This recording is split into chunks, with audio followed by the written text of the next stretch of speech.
5, 4, 3, 2, 1.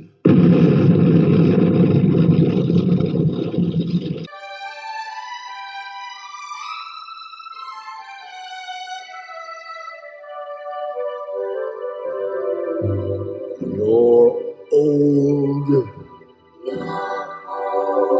groaning like a geezer.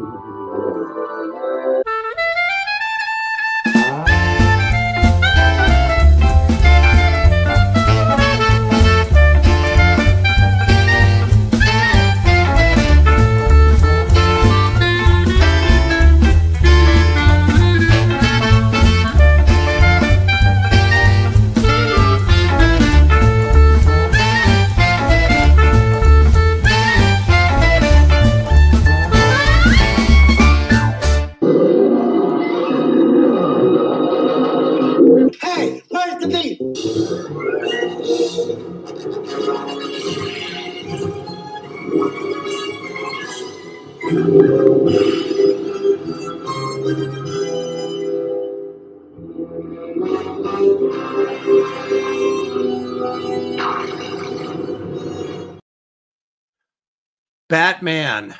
Batman family. Have we ever done this before? Let's see. Who picked the categories this week?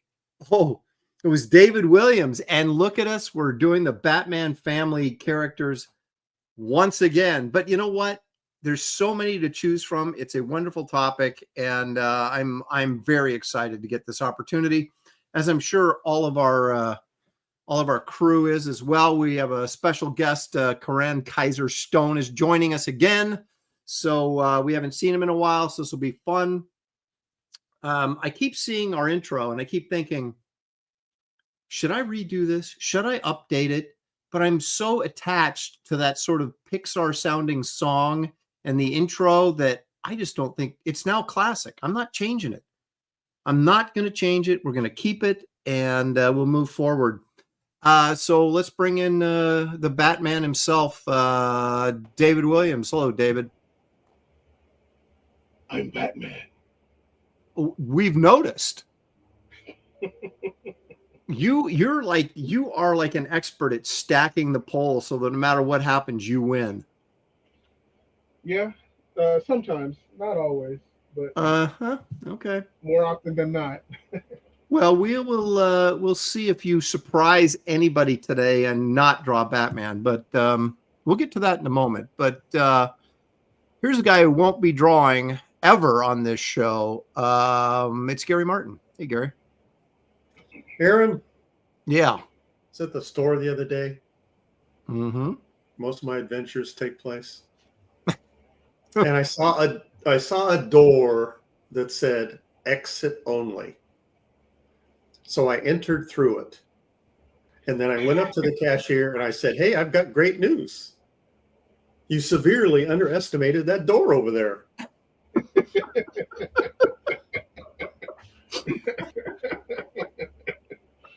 That's not bad. That's not bad, Gary. I mean, for you, that's not bad. Here's a guy who's never bad, but he's always good, even though his last name is Lawless. It's Dan Lawless. Hello. Dan. I had to think about that one. You use my brain capacity, Now I can't draw anymore. If that's what you think is a complicated joke, Dan, I'm a little concerned. Yeah, well, you should be. Yeah, many people are. You fit right in with the Graybeards. I had to think about that one. Well, here's a guy that looks like he should be one of the guest stars on Star Trek.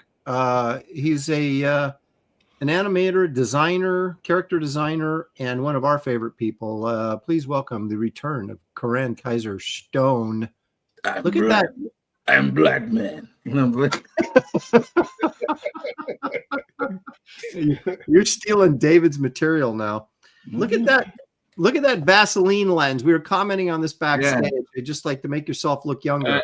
I kept telling him I would never do such a. Oh, wait a minute. Is this an ad? Another ad for Vaseline? It just happened to have it handy there. It's nice. It's very good. By your computer. Uh-oh. Oh, you know what? Maybe I divulged a little too much. Yeah. Yeah. I think you did. Maybe I think you did. Well, let's see who's here, then get into the action part of the show. Toxic Dust 13 is here. Sean Willets, he says it's going to be a great show. I can feel it. Can you, Sean? I think maybe you don't trust your feelings. Yeah. What is it, Sean? What does it feel like? That's what when you know it's going to be a good show. What does it feel like? Because I want to know that feeling. We're all about feelings here. Creative Faye is here. Feeling. Oh, great. Glitch. He said, should David be banned from drawing Batman? Yeah. I'd like to see you try. Exactly. There's no stopping. Trips is here. Creative Faye, Aaron, I found a new Mad Magazine at the store the other day. How about that? Wow. So they're publishing Mad Magazine again? Anybody? DC was publishing it for a while. Well, they owned it. So I assume they still are if it's getting published. That's interesting. I didn't know that. I'm going to look into that. Very interesting. Best name I can think of is here. Randy Arrington. Randy Howell, all the way from Canada. Something Japanese, Balpan Seijing says, I vote for Cassandra Cain or Ace the Bat Hound. Yeah, probably. Yeah. Well, you voted for it, but I wouldn't hold your breath. Coram says, Catwoman versus Black Cat. Can't wait to see what Graybeards do today. Pantheon is here. Sequential Artist. Greetings, Aaron, in chat. While we create our comics pages this week, let's keep our focus out of the gutters and strictly on the panels. Oh, my God. Well, what does he think we're going to do? We haven't even started the show yet, and I got to do this. Oh, yeah. Usually sequential, you have to pay me money to read those crappy jokes. So I'm just saying. Well, he knew he could get one in for free. Kind of warm up the show before we got going here. Pantheon, Lone Star Viper, Randy Dalif, Nordic Nerd, Chris. Does Batman Beyond count as part of the Batman family? I think he does, doesn't he, David? Yes. There you go. Yes.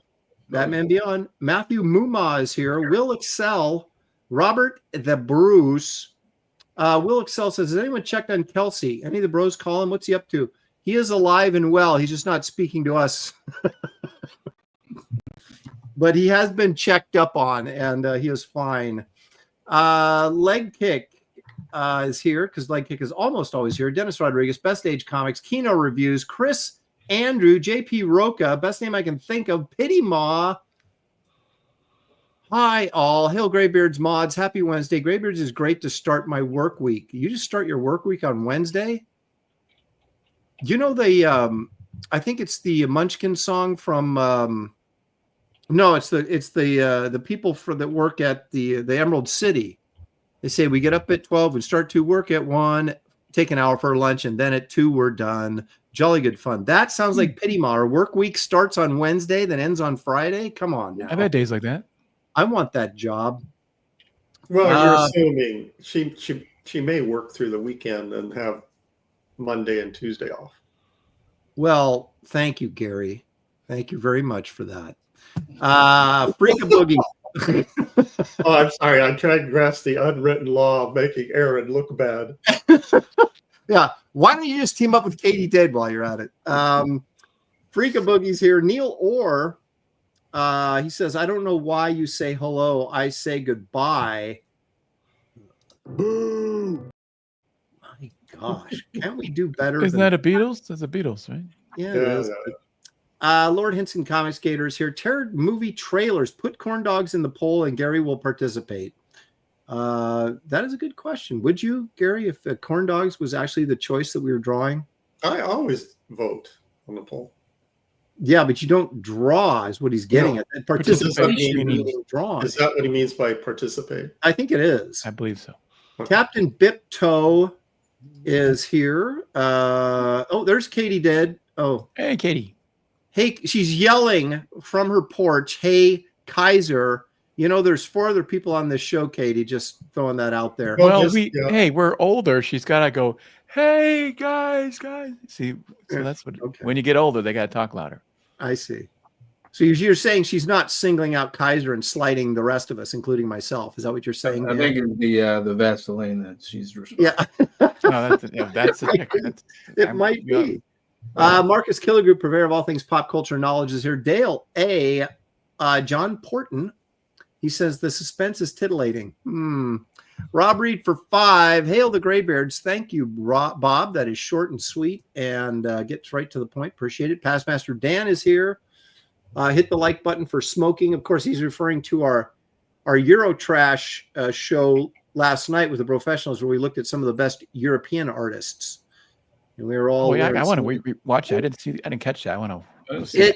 It's really good. It's one of the funnier shows we've done. So I did see the picture. You guys all decked out. That was great with our sunglasses and our smokes, and let's see. Keno Reeves says, "Are you going to get Graham to come on and draw Batman today?" No, we got Coran Kizer Stone to come on and draw Batman today. You're assuming, though, that we can get anyone to come on the show. No, that is it. Right now, Kaiser's the only guy we've tricked into coming back like regularly. Right, but we don't get him. He chooses to come on the show. Exactly, and he informs you. Right. He informs me about. Has Graham been on? I thought we were drawing Invincible. I was tricked into believing. I told he was in the poll. I didn't say it was the winner. I just said it was in the poll. Got me again. No, Graham has expressed interest in coming back, so I want to make sure that we draw something that he's not too familiar with, because I don't want him to show us up. So it won't be Batman. It won't be Bane Day that day. That's right. It won't be Bane Day. Exactly. Katie Did says, hello, David, Gary, Dan, and Aaron in lowercase. Small caps. Wow. Wow. By the way, thank you, Gary, for the Marilyn Monroe art piece. Beautiful Inks has always loved the book. It actually came in on my birthday last week. You are welcome. And I know that you'll never get a Marilyn Monroe art print from Aaron. Why is that? This is like tag team wrestling. It's like Gary and Katie versus Aaron, and I'm just completely unprepared. Nice guy, reaching my hand out in friendship, and this is what I get. And you get a knee to the groin. I do. It's unbelievable. N2 Paints is here.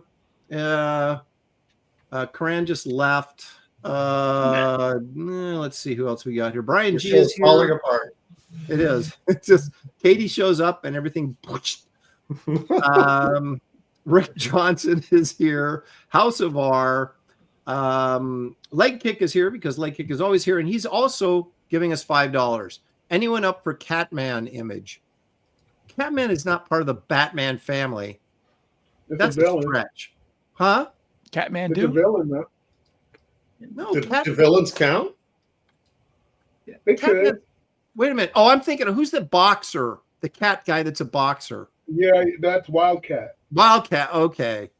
No, well, let's clear it up, though. Do villains count as Batman family? I think it was like family. Yeah. Maybe only the mother-in-law would be a villain, but other than that, it's the family of characters. Our family are our worst villains, so yeah, sure. Okay. Creative Faye bringing the facts says this is Kaiser's 5th appearance on the show. I think I should check the archives. It's been more than 5, hasn't it? I'm not sure. You're gonna that's your homework, Creative Faye. Let us know next time how many times he's actually been on the show. Yeah. Let's see here. I got anybody else? I wonder how many times I've been on the show. Nobody cares about that. Once you become a regular Dan, nobody cares. Yeah, you gotta stop counting once you become a regular. Yeah. Okay. Big Robot News today says Eric July. Oh, wait a minute. I'm not going to read that. Why are you being mean to Eric July? Will Excel says, what's the update, Kizer, on your book? Book's coming pretty soon. Very soon. Very soon. It's coming. Just wait for it. It's coming soon. You got to get printed in China, so it's going to take a little bit of time. Pretty good, Aaron. Yeah, well, I'm working on it. I got to do something other than just Shatner all the time. So, all right. What Katie did is stealing a line from Star Wars. Isn't that what Luke said? I care. she does care. I don't know about what, but she does care, and I think that's important. Past Master Dan says China Cave. How many times I've been in the show? She cares, I think. All right, let's do a little show and Nobody else tell and get drawing. David, how many things did you just send me in Twitter that I have to go download? Go look. Oh, God. Go fish. Unbelievable. Aaron, I looked like 5 minutes ago. There was nothing there. Aaron, you're acting like David is asking you to pick him up at the airport. It's practically that bad, quite frankly. And he sends like 20 things. Jeez, there's a lot of stuff. And you only show 10 of them. I know, because I'm going to show this. I'm showing this. I'm only showing like some of this stuff. No, Like, show look it at all. this. Dude, this is great. I love this piece. I'm not going to, this is it. We're going to start and end right here because it's so good. How's that? All right, hang on a second here. I know, Aaron, you're used to starting and ending right away. Oh, Look at that. Ooh. whoa. Dang. Oh, I like I that. remember this. Wow. I did that when I was working at Consumer Products, Warner Brothers Consumer Products, when there was some I remember downtime. Yeah, And Tom Nelson inked it and colored it because we were bored.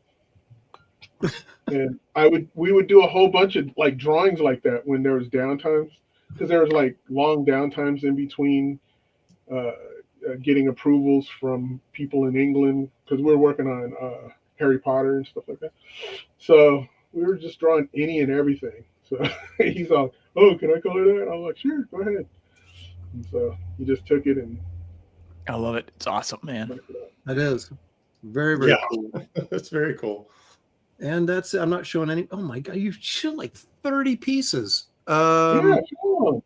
I remember that. That was awesome, dude. I remember. That's one of the first times I saw your work. Oh, really? Oh, cool. Yeah. That's what got me into your stuff, dude. All your Batmans.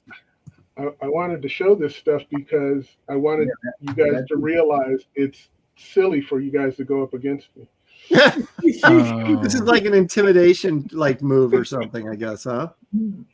So this was asked of me to do for Darren Aronofsky's Batman film at the time, and they one of the executives came over and they wanted some production art because he was kind of falling off and not doing more to get the thing going and stuff, but they wanted to show some of the investors or whatever. They commissioned me to do some production art to say this is kind of where we wanted to go, but it never went there. I have a caption for this. Yeah. You have to pull it back up. Well, I'm going to in a different sense here because Okay. There you go. Yeah, those are the other ones. Mm-hmm. Sweet. Give us your caption, Gary. I remember that. This is a Batman. First time he put on the costume, and Alfred gave him a present, and he says, "Thanks, Alfred. Well, what do I do with this?" Okay.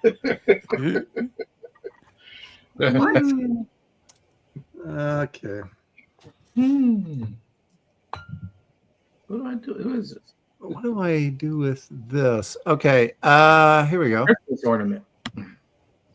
That's what it was. Christmas. Yeah. I should get combat pay for like downloading stuff and trying to share stuff at the same time. Pushing these buttons is so hard. Okay, Gary, just wait till your next incentives payments, and then we'll. Yeah, push that button, please. Sorry, Gary, I couldn't figure out how to push the button. So this was a commission. It was originally a black and white commission, but Jason Palmer, the great painter, wanted to, color it. And he said, "Oh man, can I color this?" I'm like, "Of course." And so the final turned out this way. I love that back girl. Heads up to you amateurs out there that we have professionals asking to color our stuff. So that's who you're competing with. Okay. David, I love that Batgirl, man. That was so, she's so good. Oh, thank you. Oh, that's Jim Lee. I don't want to put that up there. We don't want to give people the wrong idea. I sent you a Jim Lee piece. What are you talking about? No, I got a bunch of stuff on my desktop right now, and so I almost pulled up a Jim Lee piece instead of yours. Okay. This was a commission. Someone wanted me to do the animated Batman. So Was that not the greatest show ever? It was really good. I remember when it first came out, it felt like it was revolutionary. Like it kind of had retro feel, but it was modern. It was awesome. Yeah. Clayface episode is my favorite. Oh, that's my favorite villain. I love that. I like that one. The interesting thing about that show was how they had those quiet moments. You know, that they let the atmosphere of a pause be in the animation. That never really happened before that. You know, and I thought that was so realistic and so cool. And it made me feel for the villain, like Mr. Freeze. You know, it's like It was actually like characterization and mature themes and things like that. It were just. This is ridiculous. This is one of 2 of the Legends of the Dark Knight covers I did. Are there any contour lines on this piece anywhere? Not really. Nope. I don't think I see. Well, on his arm there, on his arm that's he's holding up there. There is. Oh, okay. Yeah. Right there. Yeah, right there. We caught it. All right. I tell you, that building reflection is crazy cool. How you did that? Yeah. Well, there's actually a color version of this. Awesome. Let's see. Here it is. Yeah. Did you color this or someone else? Elizabeth Brightweiser. Oh, did she? That's very nice. Sweet. I love this kind of understated coloring where they just, not quite monochromatic, but it's really nice. Yeah. Right. Yeah. I agree. Yeah. Blue, grayish purple, blues. It kind of reminds me of the way Kelsey colors. Kelsey? Sure. What's this Kelsey you speak of? A little bit. Kelsey who's that? Back in the day. That guy that used to be on this show that we've never heard from in a year. A legend. Yeah, he is. We miss you, Kelsey, if you're watching right now. Yeah, we do. We do. Mm-hmm. We can. I'll tell him. I got him. I'm tied up in the basement. He'll I was gonna say you got him on speed dial. You're gonna call him up for us and go, "What's the deal?" Yeah. Now you may be thinking, certainly that's all the pictures that David sent to me, but no, it isn't. There's more. Now, see, I like. Go ahead. I said I like this kind of funky old style Batman. Mm-hmm. Yeah. So this is before Batman Beyond, and Glenn Murakami, who was the art director on the Batman and the Superman animated show that I was on. I drew this, and he said, "Oh, let me ink it and color it." I was like, "Okay, go for it." And he hooked it up. Oh yeah, I mean, that pose is like that's how Batman like stands all the time. See, this is what I look like when I'm at the beach. Suck my gut in, stick my chest out, but the rest of the time I'm relaxed. And see, this is Batman being relaxed. Yeah, he's got the claw. You're talking about the beach where you're nude, or the one where you get Speedo? Oh, okay. Well, the Speedo. We don't want to see the nude one. Banana hammock Batman. Oh my gosh! Here we go. It didn't take long, did it? All right. But wait. There's more. Ooh. I remember this one. Yeah. Wow, that's cool, man. That was colored by Kelsey, and I penciled and inked this, but it's grease pencil, all the gradation parts. So it's black Prisma pencil. Oh, sweet, nice. And you got to find like a toothy type of Bristol board to get that kind of texture. Yeah. That's a nice piece. I haven't seen that one before. And I haven't seen this one either. Yes, I've yes, seen there's Gypsy. more. Check out this one. Oh my, that's cool. Oh yeah. Well, that was done at Heroes Con, and it went for in an art auction. What did it sell for? Do you remember? Probably about 3,000. Oh man, don't you wish you could get that every time? Yeah. Well, it's worth it. How'd you do this? You did that at your table? Yeah, it was at it was bigger. This is a small version of it. Is that acrylics in there? What are you using for that blue? Yeah, it's acrylic. And did you use colored pencil on the edges or just the paint dry brush to get that soft? Dry brush and paint. It's just all paint. Oh my gosh, so nice. It's fantastic. Yeah, it's just great. Really. I did it before the show and took it to the show. I didn't do it. Oh, after okay. So you're a cheater then, kind of like Dan Lawless is on this show. Mhm. Yeah. Just wanted to make sure we were clear on that.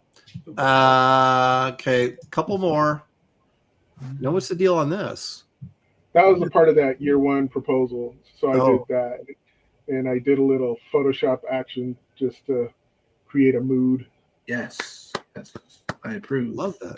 God, there's like this kind of like do we dare say Tothian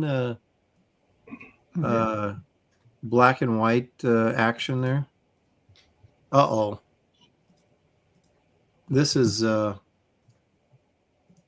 keep forgetting you did an issue of this or two or something. Yeah. Oh my gosh, Adam West. It's so cool. That's Batman 1966, right? I mean the series. Yes.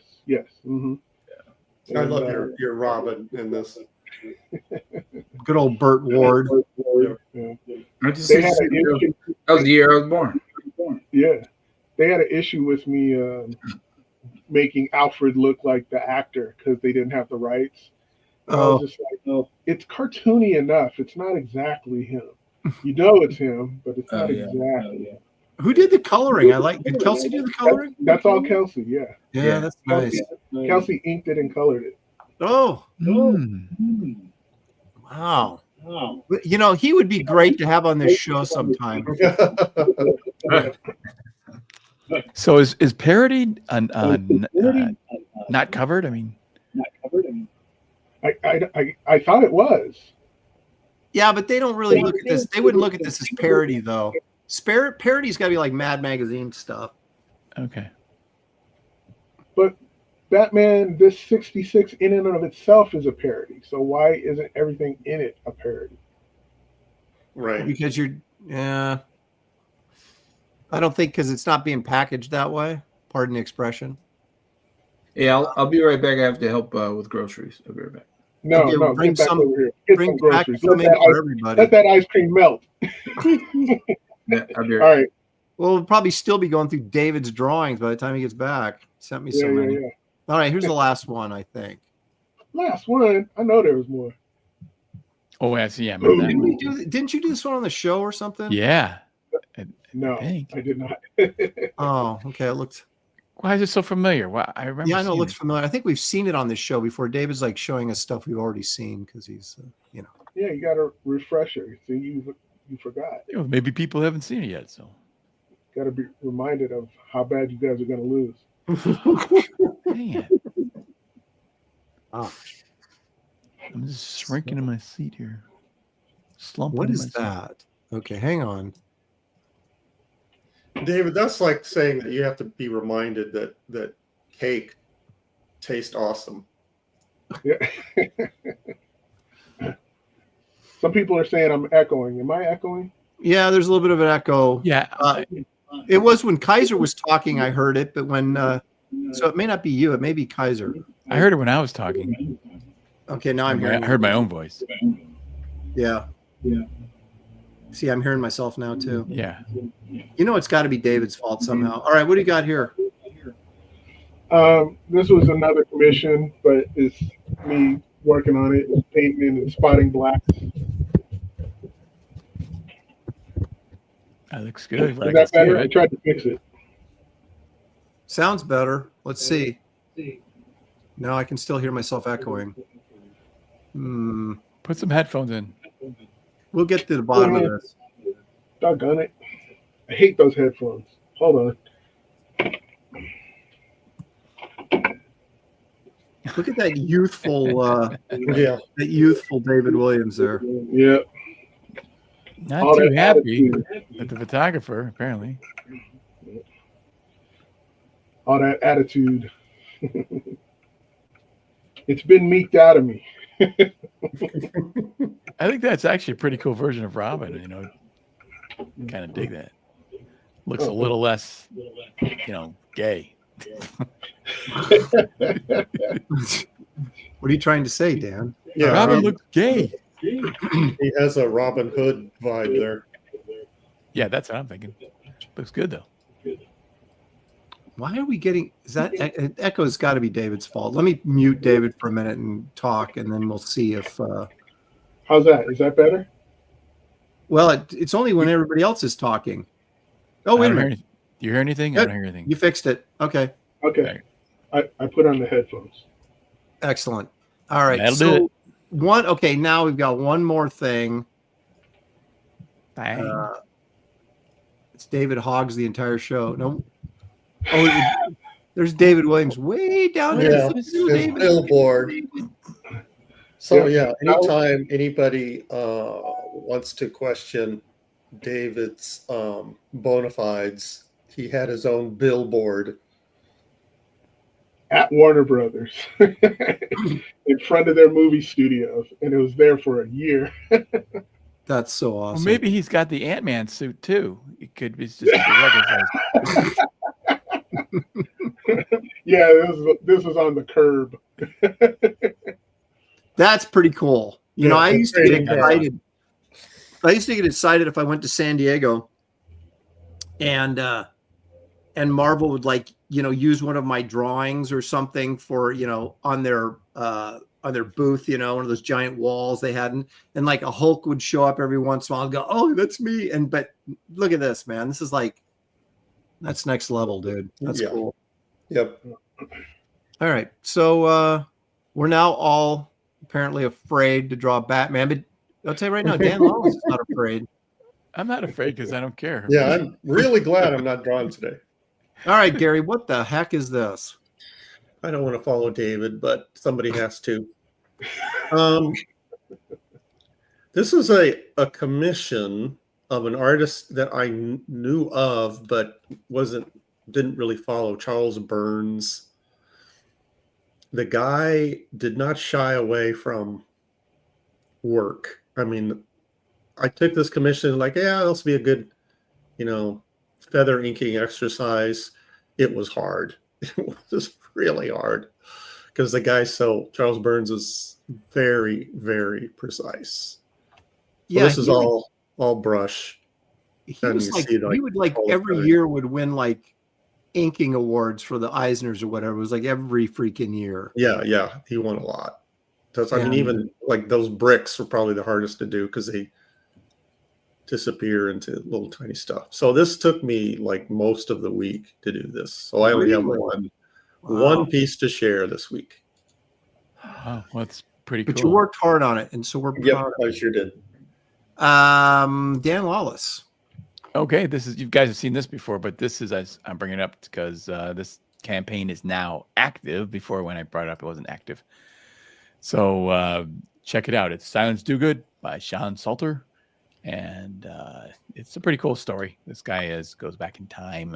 They go back in time to get Ben Franklin and kidnap him. The bad guys do, anyways, and he ends up leading a resistance or joining forces with these people to fight this AI program and stuff. So it's pretty cool. And Sean's, brings in a lot of history. His dad's a historian, so he brings in a lot of real history, and it's kind of cool, kind of a cool story. So, well, you want to check it out, and you can pick my cover here. I mean, you got it as an alternative. So if you want to, there is a link, Dan, in the description of this video that'll take people right to the Silence Do Good campaign on Indiegogo, as well as a link for Dan's YouTube channel where he can learn you a bunch of drawing stuff. So you want to check that out. Dan, I really like how you half tone the legs, and so the claws in the foreground really pop out. So that's a great tool to use in color to show depth. Yeah, Really, I mean, really well Photoshop is your best friend. When you're doing sort of realistic stuff like this and create an atmosphere. Just create another layer, put everything's on different layers. So just you have a layer of just fog, and you put it in there, and it's pretty dang cool. Yeah, it works really well on this. So yeah, it worked out all right. So I'm happy with it. No, that's a really nice cover, but you're obviously doing a lot of nice color work or cover work recently for sure. Stealth X5 for $2. Hello, he says. Thanks, Stealth. Appreciate it. Carbon Dioxide for $2. The 2004 The Batman series is great. And then he says Jeff Matsuda. So that was Jeff that did all the design work on that show, I assume. Yeah, he said he was influenced by me. Believe it or not. Well, there you go. David Williams once again flexing his Batman muscles on this show. That's very cool. All right, Coran, do you have anything you want to share? Do you want to confess anything? I think he's frozen. He's frozen, or he's or he's here for 20 minutes. You gonna us. say something? You gonna say something? Oh, He's there we go. stupefied. There we go. Full Yeah, screen. there we go. There we go. Can you hear me now? Uh-oh. Somebody get that. Somebody's phone is ringing. No, who is this? This is Conquest from the Invincible series. Oh, dude, now we know why he wanted. Yeah. What we could have had. It didn't no matter what. Yeah. That's good. You can almost be a Batman, like the old Bat or the Oh, look at that! Frank- Look at that one. Frank Miller Batman. That's great. So you did design work for this animated show? No, I didn't. But after I did it, something happened. So but I can't say. So, but yeah, Okay. I was just playing around mostly. So you're a great example of like doing stuff, posting it, then people going, "Wow, that's cool," and calling you up for work. Mm-hmm. Yeah, that's how it usually works for some reason.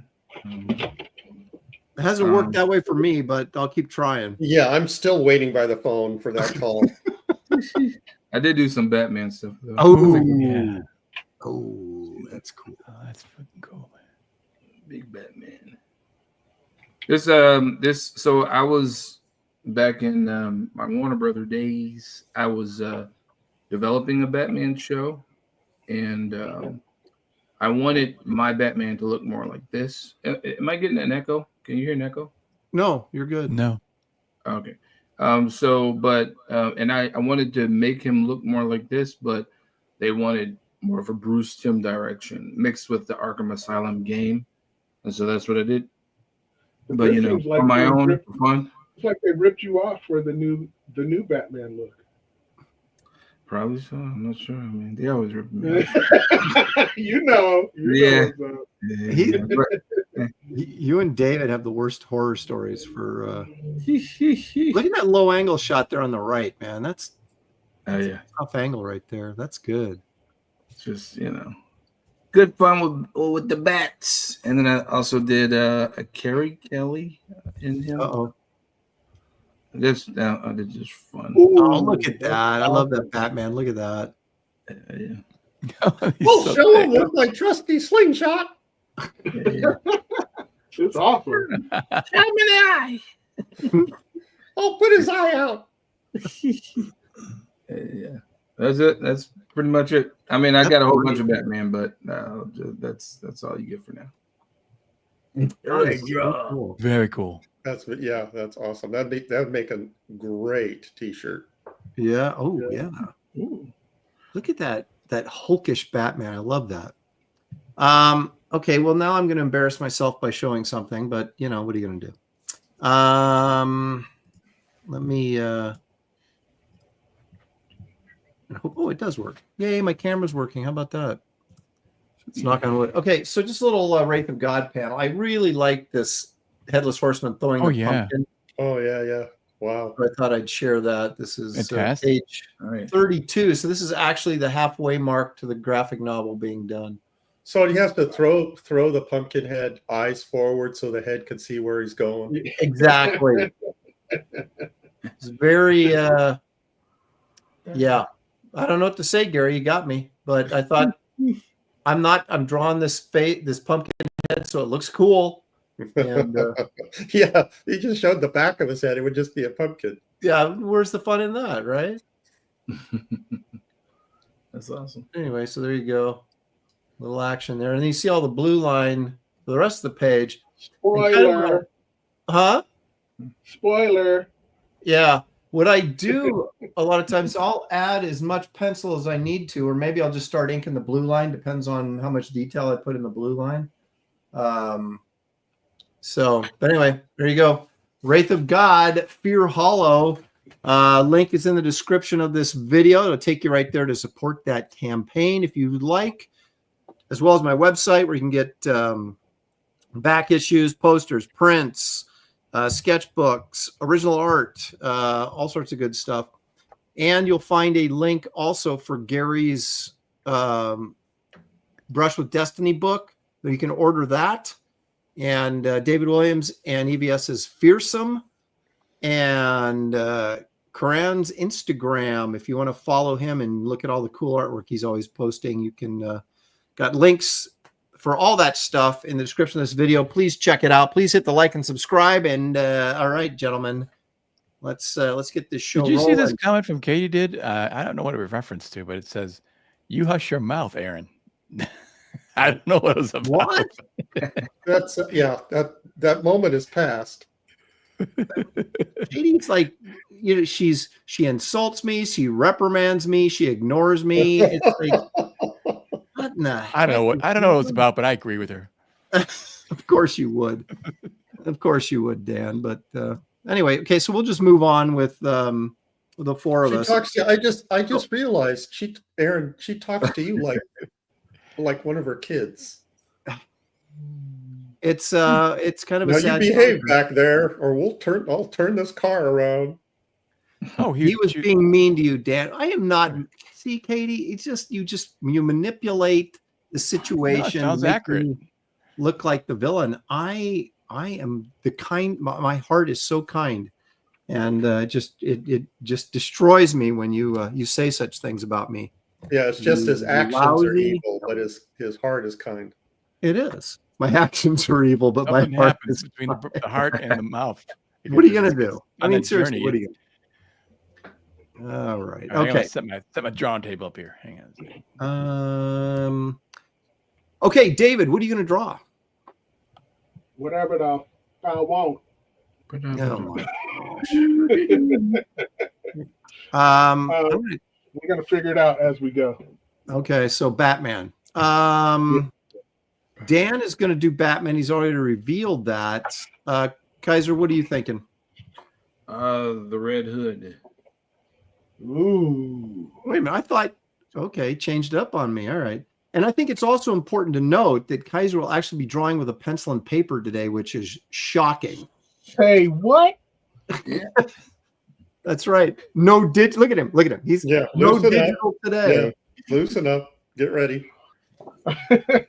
All right. I'm gonna draw Batgirl with a little extra. So we'll see how it all works out. She's gonna have a penis? No, I'm not going that extra. Oh, yeah. I was thinking, dang, David. I was thinking, get out of here, Jack. No, that's subtraction through addition, as far as I'm concerned. All right. Okay, are you guys ready for my San Diego Comic-Con horror story? Uh-oh, here we go. Go break it down. Well, it's not exactly a horror story, but here's what happened. So I told you last week that I missed the initial date for exhibitor sign up for hotels, right? Because I never got the email. Yep. And then they allowed me to fill out a late form 2 weeks after the fact. And so then they just had a sale last week with apparently extra rooms were available. So I signed up for that, not knowing if I ever got a room or not. Well, I didn't get that.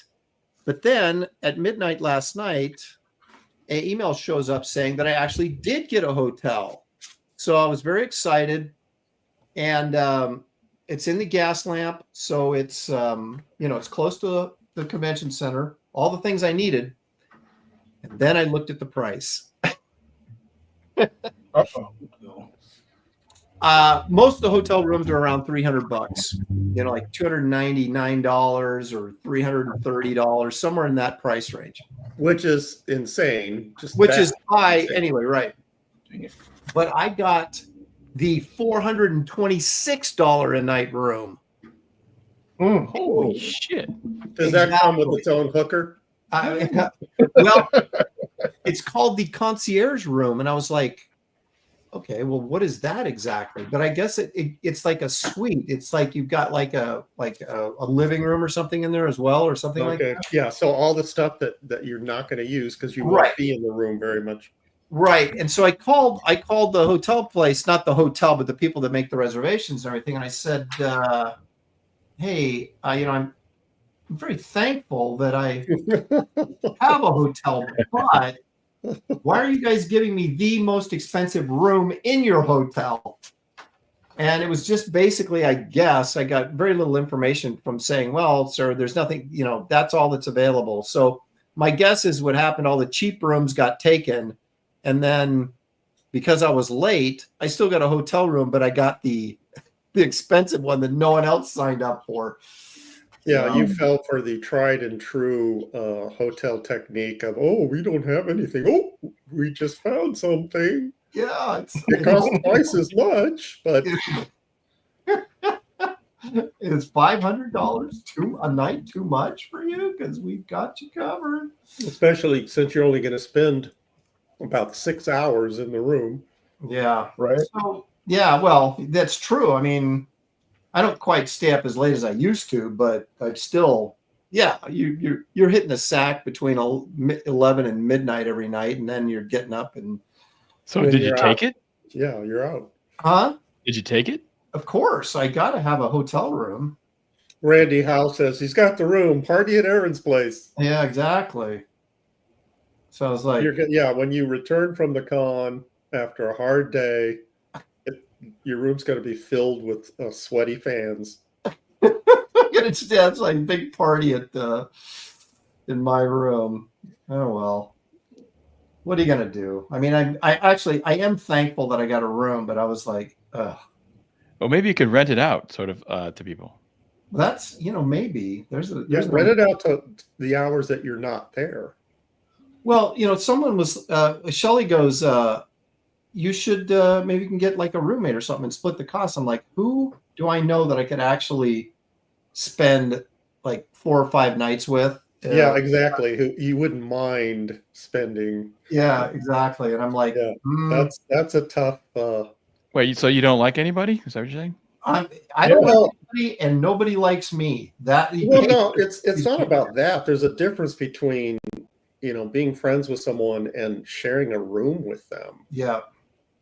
Gary and I shared a room at WonderCon, and I didn't talk to him for like 10 years after. I used up all the. Yeah, I took the shower first and used up all the towels, and that was it. That was it. It's like, you son of a no. I left him a washcloth.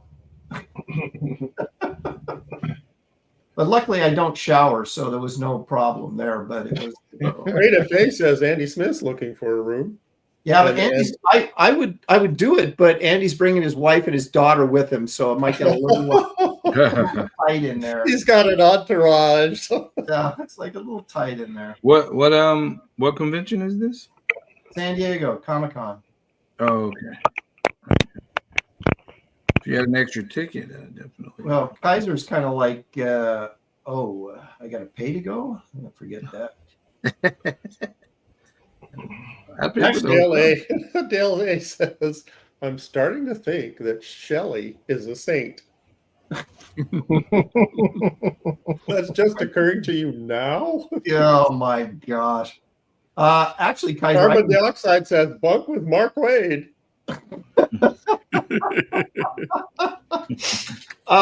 No, but seriously, Kizer, I can get you a ticket. I mean, I can get you a pass. Oh, sweet. But I would have to stay in It will only cost you $425. I mean, I could pay for the hotel for you. Well, there you go. If you want to share a room, I've got I got 2 beds allegedly. So yeah. Wait, when is that? When is it? July 22nd.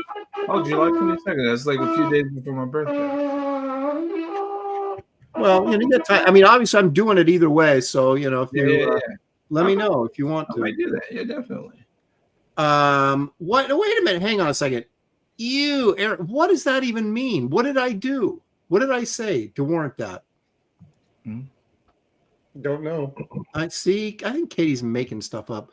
Sequential artists for $5. No Aaron live Sunday, so I rewatched last week's Graybeard's studio. It was so good. Working on comic story based on Gary's epic pranking. To be continued. Gary, you're going to get immortalized. Thank you, Sequential. Appreciate the 5. You don't shower. Okay, I do. It was a joke. Oh my gosh! Now that was one thing I was thinking about. I was like, she's gonna clip that. Katie? How did you get that from his story? Well, he said he said he doesn't shower. Yeah, but that's all she took from the story was, oh, he doesn't shower. It was a joke. Oh my gosh. Yeah, Randy Howell, you are correct. I need to practice.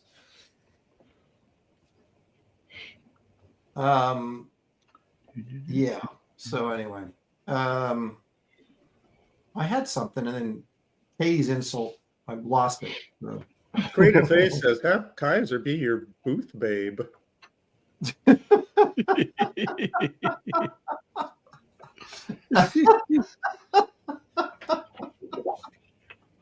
Yeah, I thought because for some reason I thought Aaron said it was 2 beds, but I could make it a king size and just go with that. I was like, wait a minute, I don't know if I want to do that. Oh no, it says on my thing 2 beds. So yeah, I'm assuming that's the case. Okay. All right, I believe you. Let's do that. Hey, I've never gone to San Diego Comic-Con. All those years I was in California. What? Really? Yeah, never went. Who does that? You've never been. It's too much of everything else. Not as much comics. It's just like all that business, and I didn't really. I don't want to travel that far for all that other stuff. I just Does the penguin have flipper hands in the comics, or does he have regular hands? No, regular hands. All right. Benjamin Hopwood, parentheses BH Disc Design, says, Aaron Lepresti, I'm here. A little late, but I made it. Who said that? Benjamin Hopwood, BH Disc Designs. Aaron, I'm here. Well, thank you for coming in, man. We appreciate it. Uh-oh.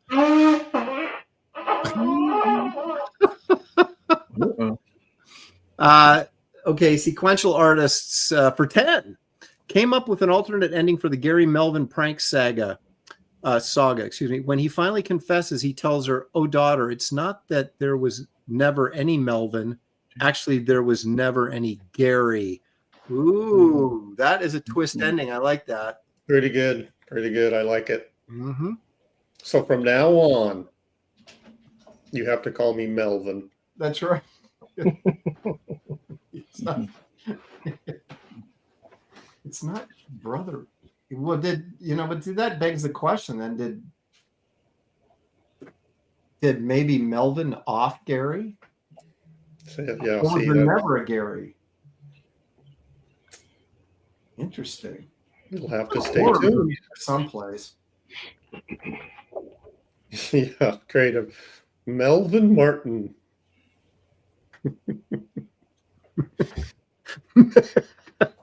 Yeah, you thank your parents for that one. Melvin Martin. Yep.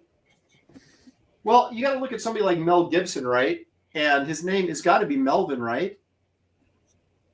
Yeah. I mean, you just don't name somebody Mel. You name him Well, Mel. that's probably not his actual name, though. Don't like all Hollywood people. Don't they give them names? Well, yeah, Who but would he take was like Melvin, an though? Australian actor before he became like big Hollywood. He was still, Mel Gibson, so I assume that was like his real name. Okay. So Melvin Gibson. like Yes, Melvin that doesn't Gibson. have a ring to it. It's like Melvin Gibson then.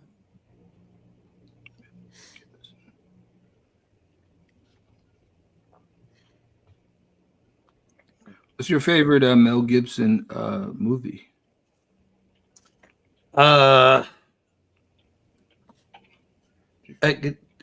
The Road Warrior is one of my favorite movies, period. So it'd have to be that. Road Warrior. Yeah, that's a good Carbon dioxide says Melbourne. Like as in Mel Gibson, or just as an alternative to Melbourne Gibson. Melbourne Gibson. Are we assuming That's that like Australian? yeah, the equivalent to like an American cowboy, Kentucky Joe. Melbourne Gibson.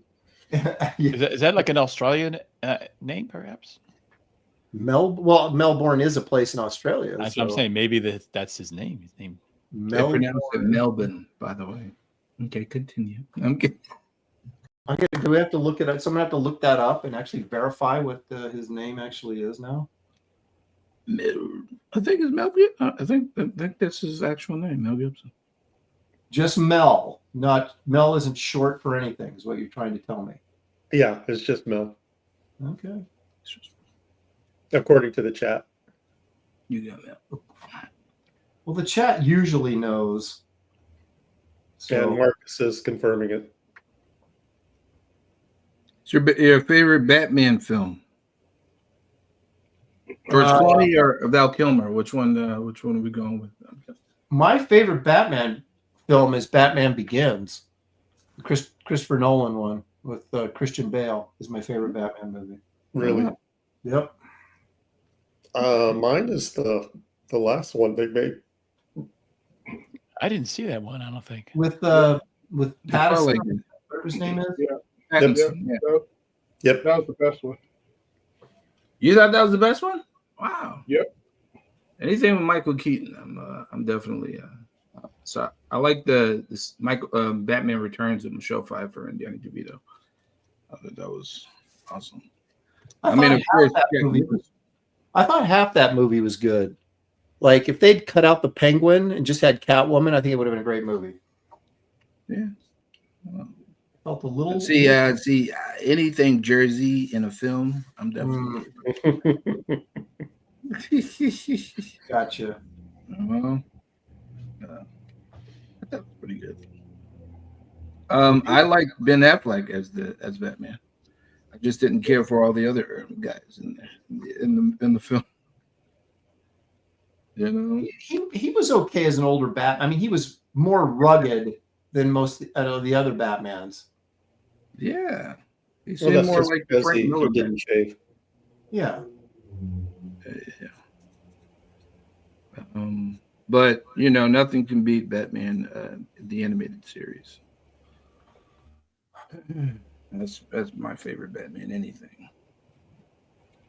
That series was so great. I used to watch that with my son, and I don't know, man. It was just it reminded me of like cartoon shows we used to watch when we were younger, like the good ones, like Johnny Quest or something, but with better animation. You know? Yeah.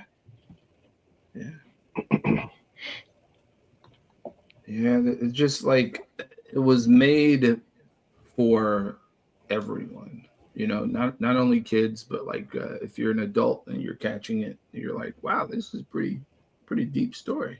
It's pretty cool, complex. Because that turned out so good. I would watch the Superman animated show, which I thought was pretty good. Yeah. And then we got on to Teen Titans, which I also liked. And Justice League and all that stuff. Yeah. Yeah, those were awesome. It was always weird that Marvel movies were better than DC, but the DC animated stuff was like way better than the Marvel animated stuff. Yeah, pretty much. Marvel is catching up in terms of the animation now, but at that time, Yeah, not in the 90s though. no. In the 90s, Marvel couldn't make anything animated that was good, except for Spider-Man in the animated series. In the mid 90s, that was pretty cool. Spider-Man, radioactive Spider-Man. I don't even know if I watched any of that. You might have seen it. Something now I remember it. Yeah.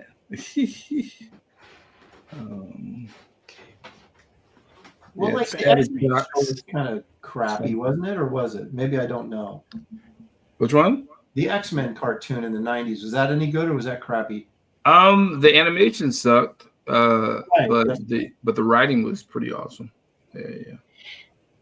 That's the thing. It was like I as an artist, I can, if it was a crappy animation or character designs, it was very hard for me to get into a show. That's why I wouldn't watch SpongeBob for the longest time, because I thought the animation blew, but it was so funny that I finally got into it. And same with The Simpsons. It was like, God, this is ugly, but it was so funny that it made. Well, that's part of the charm is the bad sort of. It's sort of like a underground comic book feel.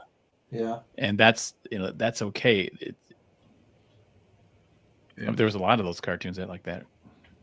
I like a lot of the limited animation from the 1970s and 80s. That was crap animation, but it was. I mean, I love superheroes, so I watched it. I really didn't care. Well, we didn't have anything to compare it to either, right? It was kind of like it was the best we were getting, so it was like, yeah. Well, what about the Super Friends? Did you watch that? Oh yeah, totally. Oh boy, I love it. Shape of a water bucket. Well, it's like, what I hated about that show was that all the villains were not really bad guys. They were just doing. They had the right intentions. They were just doing it the wrong way. And it was kind of like, I wanted like real villains that were like, killing people and causing havoc and destroying the universe. And oh, you mean they wanted to like save the planet, but they went about it with the super ray or something? They should. Right, exactly. There was one actually like that. There was like an environmentally, themed show where this guy was trying to save the environment, but he was doing it in a bad way, and they. He learned his lesson at the end, and you're just like, wah, wah, wah, give me a break. Where's Lex Luthor trying to destroy the planet for real, But that was the great thing about Batman the Animated Series, right? It was like it certainly became this serious cartoon where he was like dealing with the real villains and way cooler. People that have come in later asking what everybody's drawing. I'm drawing Batgirl and the Penguin. Dan Laws looks like he's doing a Bernie Wrightson Batman. Nobody knows what David Williams is drawing because he won't say. And Coran, Kizer Stone, Mr. Digital is actually traditionally drawing. And looks like there's Robins in there, but I don't know, Red Hood, and I don't know what else he's got going on there. But, I got some. Got a lot of Robins. It's let's see. I got you. They're coming together. He's drawing on paper. You can. And then after this, he's going to churn his own buttermilk and.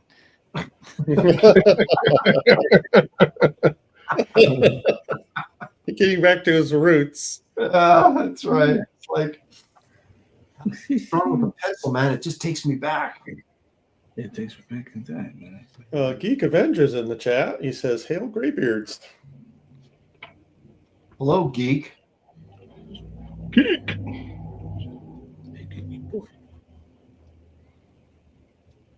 All right. Griever Enterprises. Am I saying that correctly? Says Aaron, how come Lagoo was always falling off a cliff in Herculoids? Igu? I don't know how to pronounce it. IGOO or is it LGO? Yeah. No, it's Igu. It's the rock ape. Okay. I don't know if he's referring to the cartoon show or if he's referring to my comic book work with the Herculoids. I think he's talking about the cartoon. I don't know why he's always falling off rocks. I mean, he is a rock, so he could. You'd think He should be like a mountain goat if he's. You would think. You would think. I'm trying to think of an instance where he actually was falling off the cliffs all the time. I don't know that I recall that. So you're questioning the premise. I'm questioning the truth of what is being said here. His name was Igu? Yeah, the rock guy from the Herculoids. Oh, interesting. Dude, you're an animation guy. You know the Herculoids are, don't you? Yeah, but I never watched those cartoons. That was a little bit before. Well, it was before all of our times, but you watch them in reruns, man. The Herculoids. It was before some of our times. Yeah. Yeah, Gary was right there, but I'd like to actually see Coran redesign all those characters. yeah, exactly. I would do that. Yeah, because why they really the why art don't you was do that for us? Well, he hates Scooby Doo, and he did a great job with Scooby Doo. So Yeah. Well, I used to call it Scooby Dooby Dum back when I was a kid. with the Herculoids. The only way to go is up. So hey, now No, Hercules were awesome. I love Did they have anything to do with Design wasn't any good, though. Hercules, or was it they just called? No, Oh wow. They're No, just called the Herculoids. Herculoids were great. Yeah, it was like a barbarian and his barbarian wife and their barbarian kid, and then they had like the giant rock ape. There was a dragon that shot lasers out of his eyes and his tail, and then there was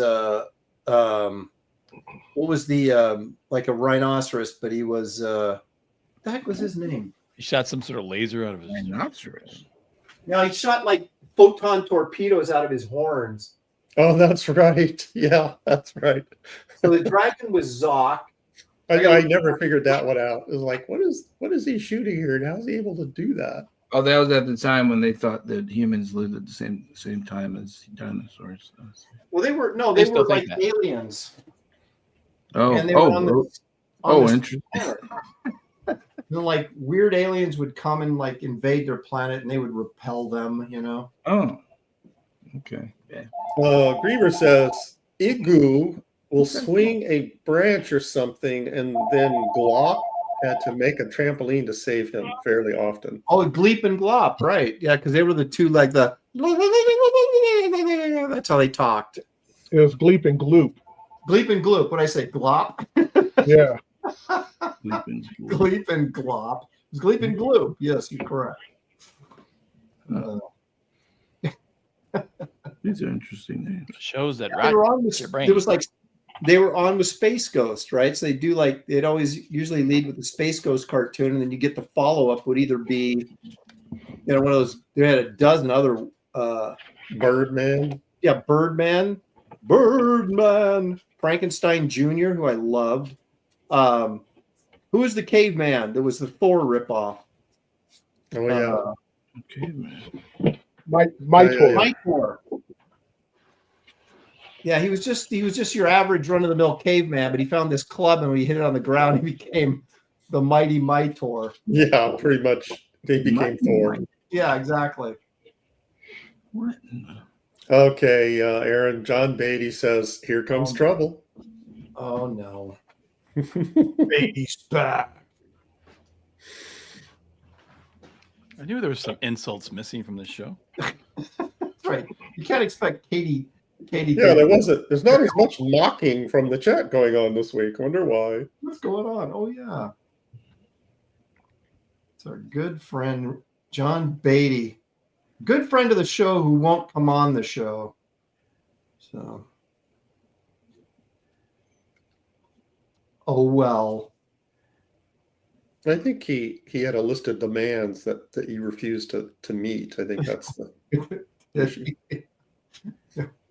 Some sort of a financial incentive or something, perhaps he was looking to. Yeah. He's looking through his books how to insult people. This little little insult book.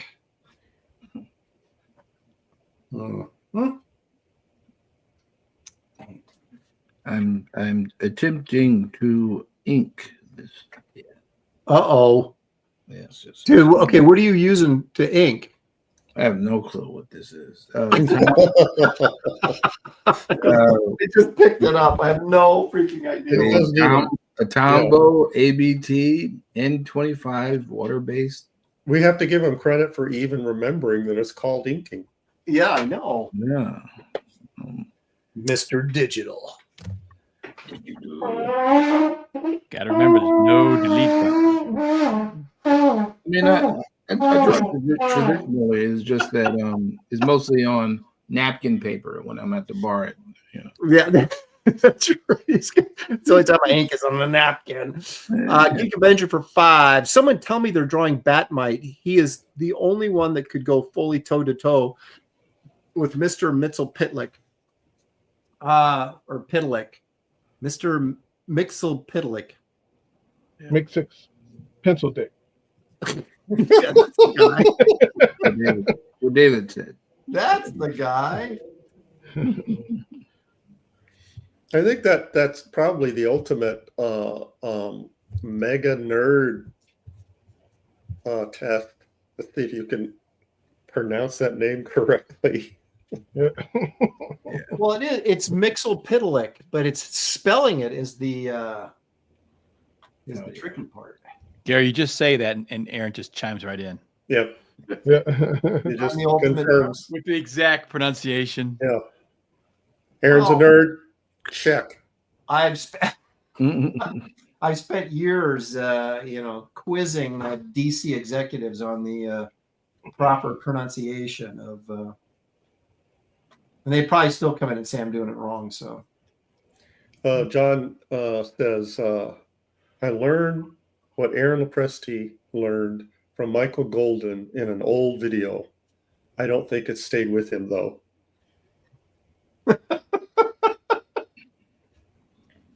didn't stay with me. Yeah, so you learned it and then quickly forgot it. Forgot it. Yeah, I've actually got that video that Golden did on, like, is it called like Comic Book Masters or something? It's like a DVD of him, like, doing work and talking about it. They did a whole series. They did a whole series of those. Yeah, I don't think I ever saw the Golden one. I've got it laying around here someplace. I'm going to see if I can remember where it's at. Gary, I don't have anything better to do, like draw or anything. Yeah. I just, Geek Avenger says, Pitlick, you. Guys are such children. So we have, Rand Arrington says, yes, it is great. And John Beatty says, that's a horrible video. He says it's a horrible video? Yeah. I can't even remember. It's been so long since I looked at it. I'm sure I thought it was cool when I watched it the first time. I don't know if I still would or not. I haven't talked to Michael in a long time. What do you guys, you ever see that Masters of a Comic Book Art, the one hosted by Harold Nelson? Interviews. Yeah, that really inspired me. That was like a year before I got into comics, and I was just like, man, I want to do comics so bad. Because they covered all these different, masters. There's Mobius, Neil Adams, Jack Kirby. I was trying to have Aaron host that, and we watch it and comment while it's playing, but you won't do it. What? I don't think I can show it without getting. Not with the video. The audio. If we're talking over it and pausing it. Well, if you want to pause it every 20 seconds, which is kind of a pain in the butt, but we should. It's not a bad idea. We did that one time with, was it the John Buscema thing? Yeah. It was Romita, I think. I think it was a Romita one. Well, actually, I think it was Buscema. Maybe we're looking at other Romita too, but we did Buscema, sure. Yeah, I think we watched, like, there was clips from several different guys. And I think, it was Buscema and Romita. They're piling up. Sequential artist for $5. Thank you, sir. He says, I think I speak for most of the chat when I say we appreciate all this animated discussion.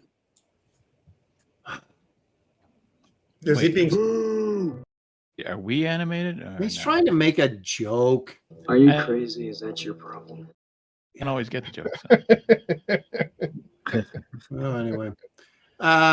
There's Geek for $5. My apologies for the chat not being more unruly. I haven't had my heart in heckling like Waldorf and Statler lately. I used to run the Waldorf and Statler thing. Don't start the show. We haven't left yet. I haven't seen those guys in a long time. Are they still alive? As long as someone can put their hand in their. Yeah, that'll liven them up. Yeah. That'll get their attention.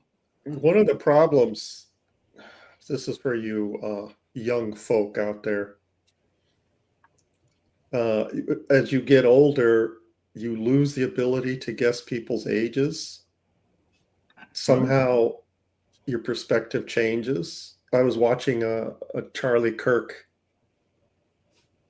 broadcast the other day, and he had a guest on that it's like, oh, who's this geezer? And then the guy said his age, and he's like 5 years younger than me. Yeah, I know. Dude, that is absolutely the worst, because you see like an old lady or an old guy walking on, and you go, man, that guy's old. And you go, wait a minute. And you look in the mirror and go, oops, he might be younger than me. Yeah, well, that was confirmed though. I thought this guy was like, could he even, make it through the show? It's like, oh, great. Yeah, nothing like getting older for sure. Me and David, we don't have to worry about that too much. All right. Why? Because you're black? Yeah. Hey, you know what you're trying to say? Sorry, yeah, I'm trying to forget that. If it was right. But yeah, no, I do see it. I start seeing the grays in my beard now. It is. Well, see, that allows you to be on our distinguished program. Right. And we maybe on our show actually give you gray beard. So yeah, see, it has nothing to do with your talent. It's how much gray are you sporting. Which is perfect for John Beatty. We don't need he doesn't have to have very much talent, but he's gray. He could be on the show easily. Yeah, John, you qualify. Ooh, that was a slam, man. Wow. Oh, John Beatty's advertising his birthday, and he's expecting gifts now. So he'll be 64 in May. Wow. Wow. You're welcome. You old ass mother.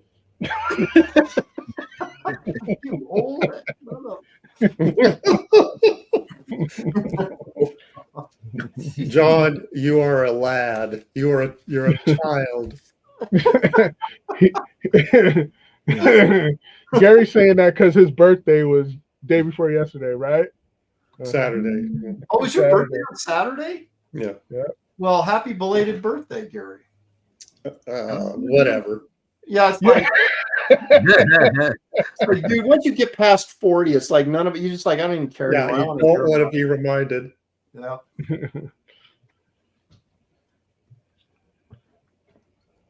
Happy birthday. All right, Kizer, what are you working on right now that you can't talk about? Stuff. Mm-hmm. And I'm working on a project it's an overseas project. I'm still doing that. Over in Japan. And and also I'm about to do a documentary. Might be doing a comic, which is wait a minute. What do you mean doing a documentary? Like, well, I'm doing visuals, like imagery for a documentary. Oh, I see. Okay. Animated documentary. I got you. Yeah. And it's like the story of Coran. I'm like, what? No, documentary. No one asked me to do a documentary. Why do you get one? Oh yeah, Aaron's mad that. No, it would never be. What? Aaron's at the point to where you can't, You brought up that documentary just to piss him off. Yeah. Oh yeah, you got a documentary. Huh? What? David got a Lifetime Achievement Award? I never got one of those. So, Aaron, you never got a documentary, huh? John Beatty says, I'll be back, but David is going to win anyway. So if not, you already know how this ends. Oh my gosh. Okay. Well, he's only saying that because David owes him a commission and he wants to get that commission. That's right. Yeah. As soon as David delivers, John is going to treat David like he treats Aaron. One can only hope. I just want fairness. That's all I want.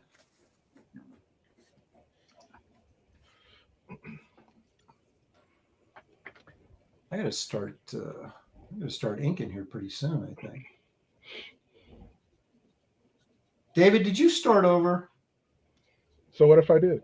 Okay, I just curious. That's all. He was at David. Calm down. He was just asking. You want to make something of it,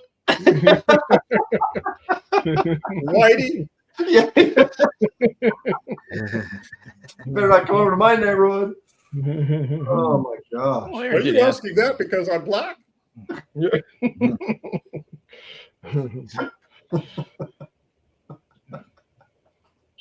Oh, there will be no Graybeards next week because I will be out of town at my daughter's graduation. Mm. So you guys have a week off to think about things and just and how you treat me. You don't.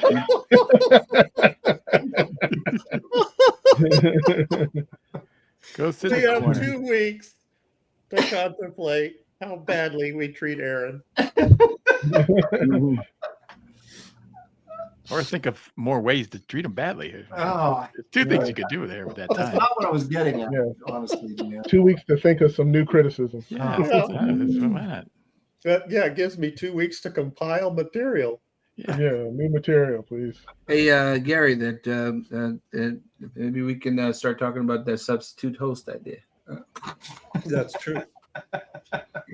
Even if Aaron's not here, we could still get together and workshop some things. That maybe install them. Let's go ahead and do that. All right, I see how it is. That's fine.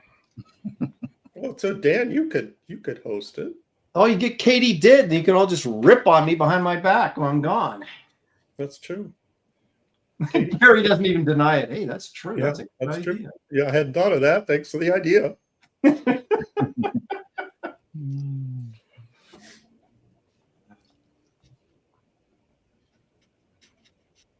Boy, unfettered graybeards. Unburdened by my Yep. By your restraints. my piss poor attitude and We could swear. We could have all kinds of. That's true. We could stay up we late. could spit we and can swear. we can stay up late. We could drink. act like men.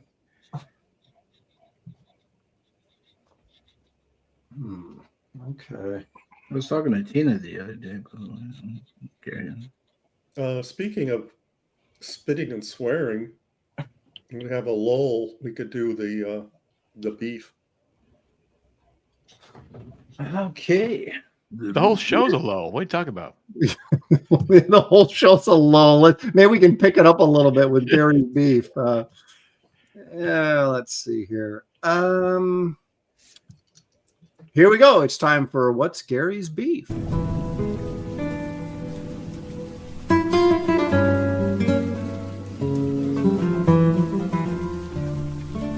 What's Gary's beef?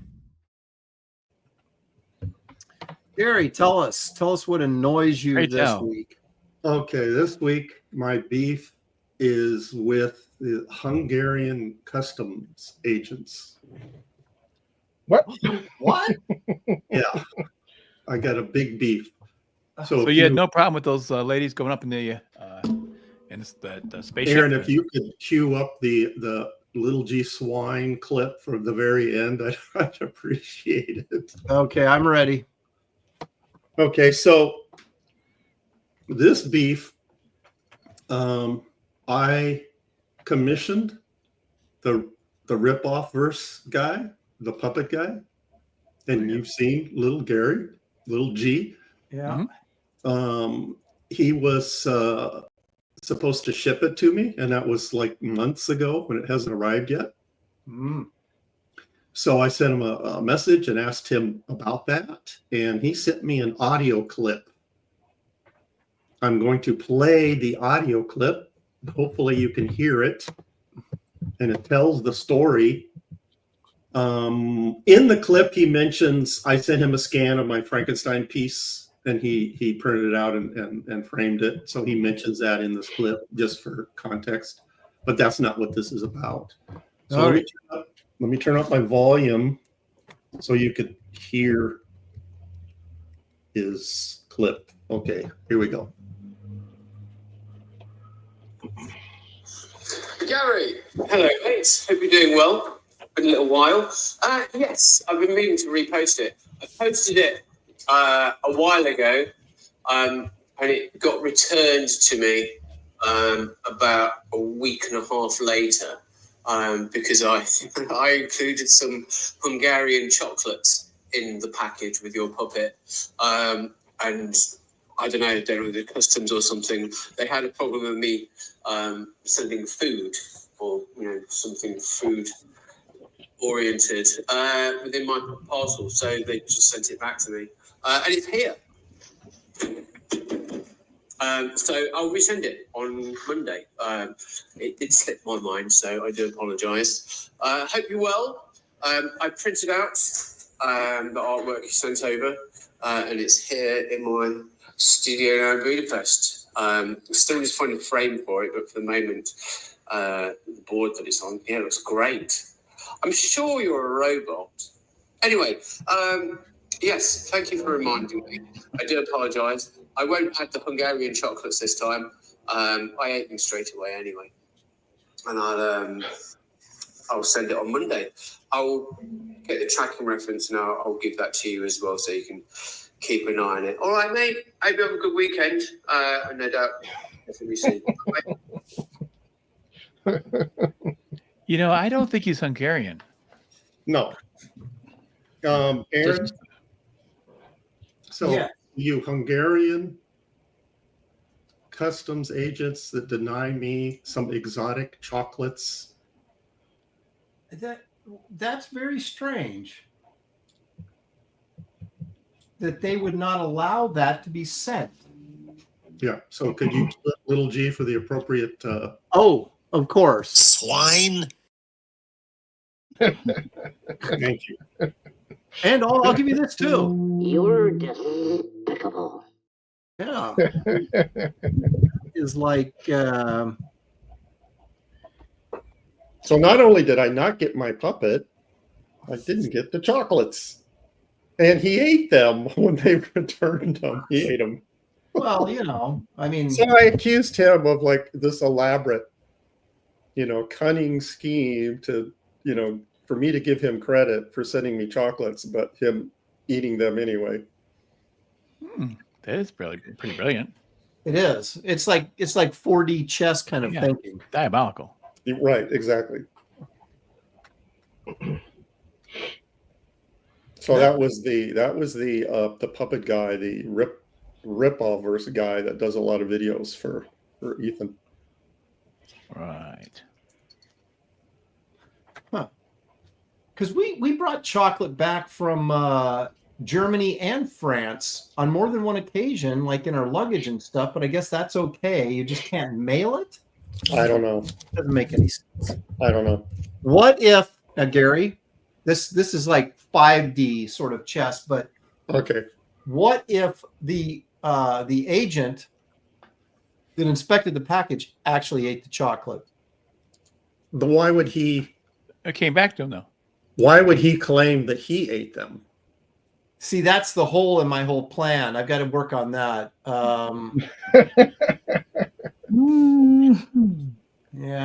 Yeah, you're right. That doesn't work.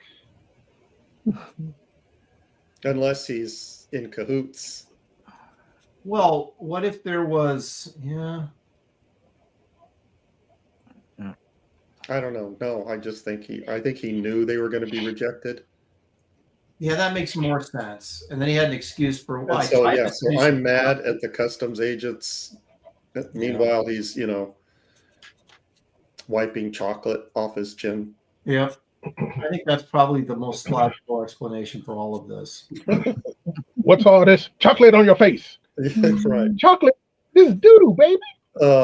Deb Cough Schnelly. Yeah. Deb Cough Schnelly says, it worked. Why are you so ungrateful, Gary?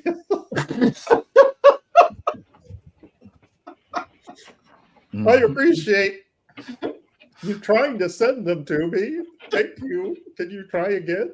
Oh. This time without the chocolates? Well, I mean, maybe he did he try and sneak them in without saying they were in there? Maybe that's what got the problem. Okay. You might be onto something. He may not have declared the chocolates. Right. And then they said, wait a minute. Exactly. Well, the last one here. Dude, listen to this. Graham Nolan sent somebody, you know how he did those Chanel dolls as part of his campaign, those fluffy Chanel dolls? He sent one into Canada, and he listed it as on the custom sheet as a toy. They sent it back because he marked the wrong box. Oh boy. And like they didn't consider it a toy, right? So then he had to pay Canadian shipping rates again to send it back to this guy in Canada after he marked the right box.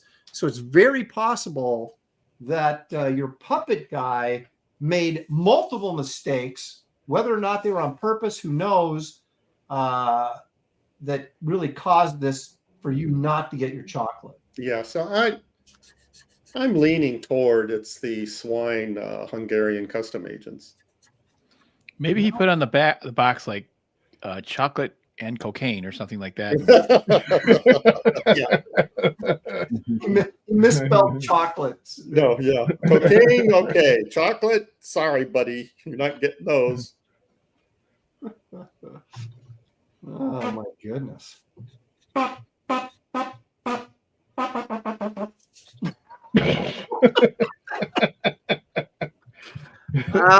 Stealth. Speaking of chocolate, okay. So for $2, thank you. Stealth says, so we have Swiss cheese, tomato, bacon, bread, popcorn, butter, salt, and a cool frosty drink. That's the least appetizing thing he has ever sent us. I mean, you've got a BLT with Swiss cheese, which would be pretty good, but then you hit it with the popcorn and butter and salt. I guess that all works, right? If you combine them correctly. Right. That's butter and salt obviously goes on the popcorn. Yeah. Well, this is not a bad lunch. This is a next level food emoji that he sent us, because he's actually, if we combine the ingredients correctly, we get a bacon, tomato, and cheese sandwich along with popcorn, buttered and salted popcorn. So it actually works. So Aaron, you might be on to some, like, cracking his code that this is a menu that he's like ingredients that he's putting together. I think we're onto something here. And we didn't realize it until just now.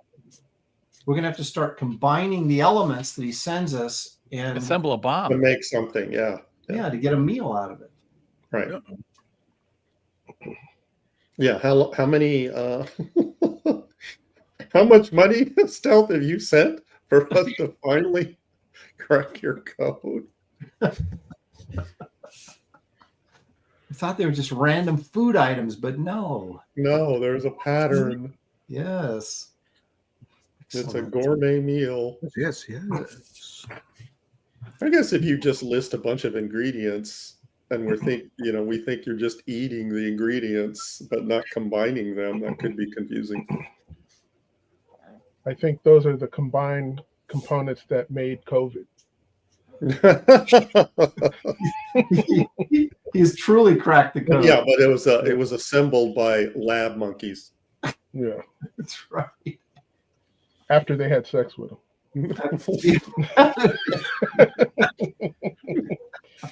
David, I was about to pucker Blowing my trumpet.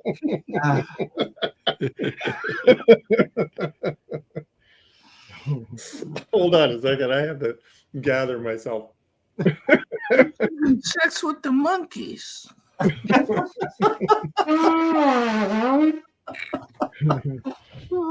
Oh. Sequential artist for $5. He says, question for Dan. Yes. Any chance that Tigra art could be a how-to video on your YouTube channel? I'd love to see that color pencil on acetate method you mentioned. Sure. As a matter of fact, it's like it's ready to go here. Am I freezing up again like I was before? Wait a minute, did you color that? Oh, you're going to color that like your old-fashioned way?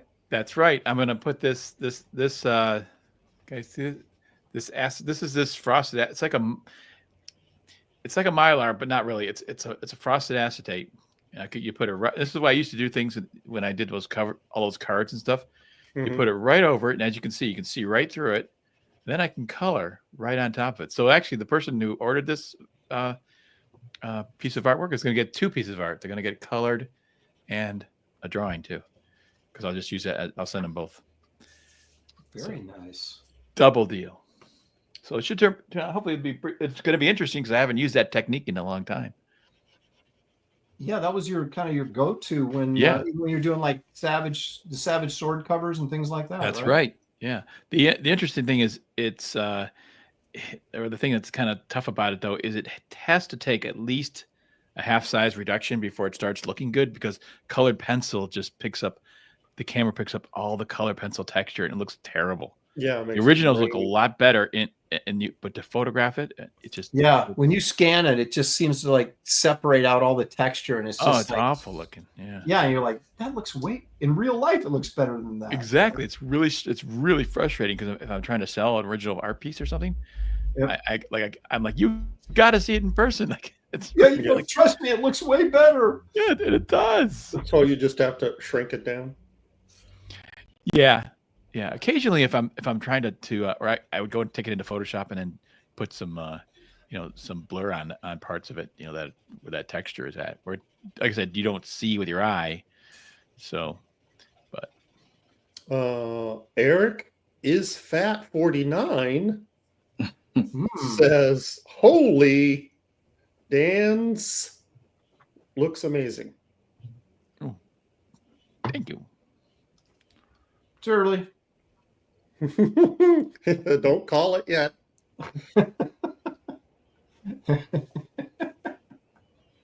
Plenty of time in this one, folks. Plenty of time.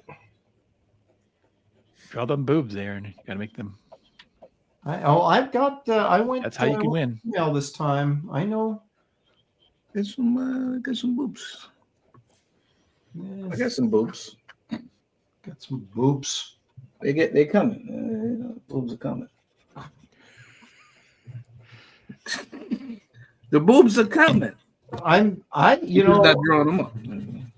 I'm very interested to see Kizer's actual drawing rather than computer generated art that he usually does. Well, I don't just be pressing buttons. Deb Koth is asking, did you add a tail, Dan? Oh, I forgot to add the tail for the tail. Dan, you're getting hit up every time you draw something. You forget the tail. Yes. Even on stuff that doesn't have a tail, they're like, "Where's the tail, man?" So just to make up for it, give Batman a tail. That's what I'm thinking. Yeah.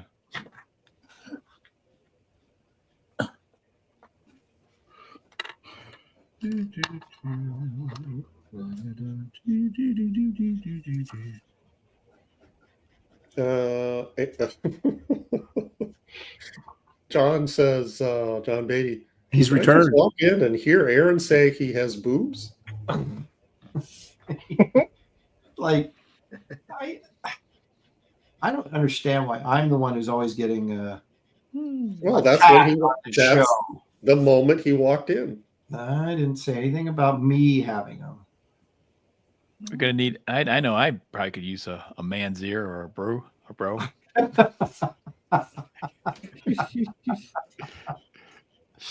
Getting that point. I went on vacation for just this past week and had some pictures, and like, boy, it's. I need thicker T-shirts or something. It's like, yeah, it's funny how those massive. They don't look so good anymore. Kind of sink a little bit on you. Those things are drooping.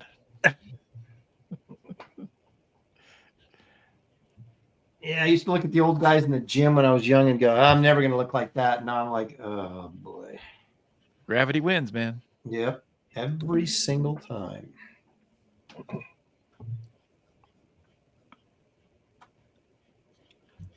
I'm actually going to finish on time, I think. Of course, on time is whenever I get done. Exactly. So. You're never late.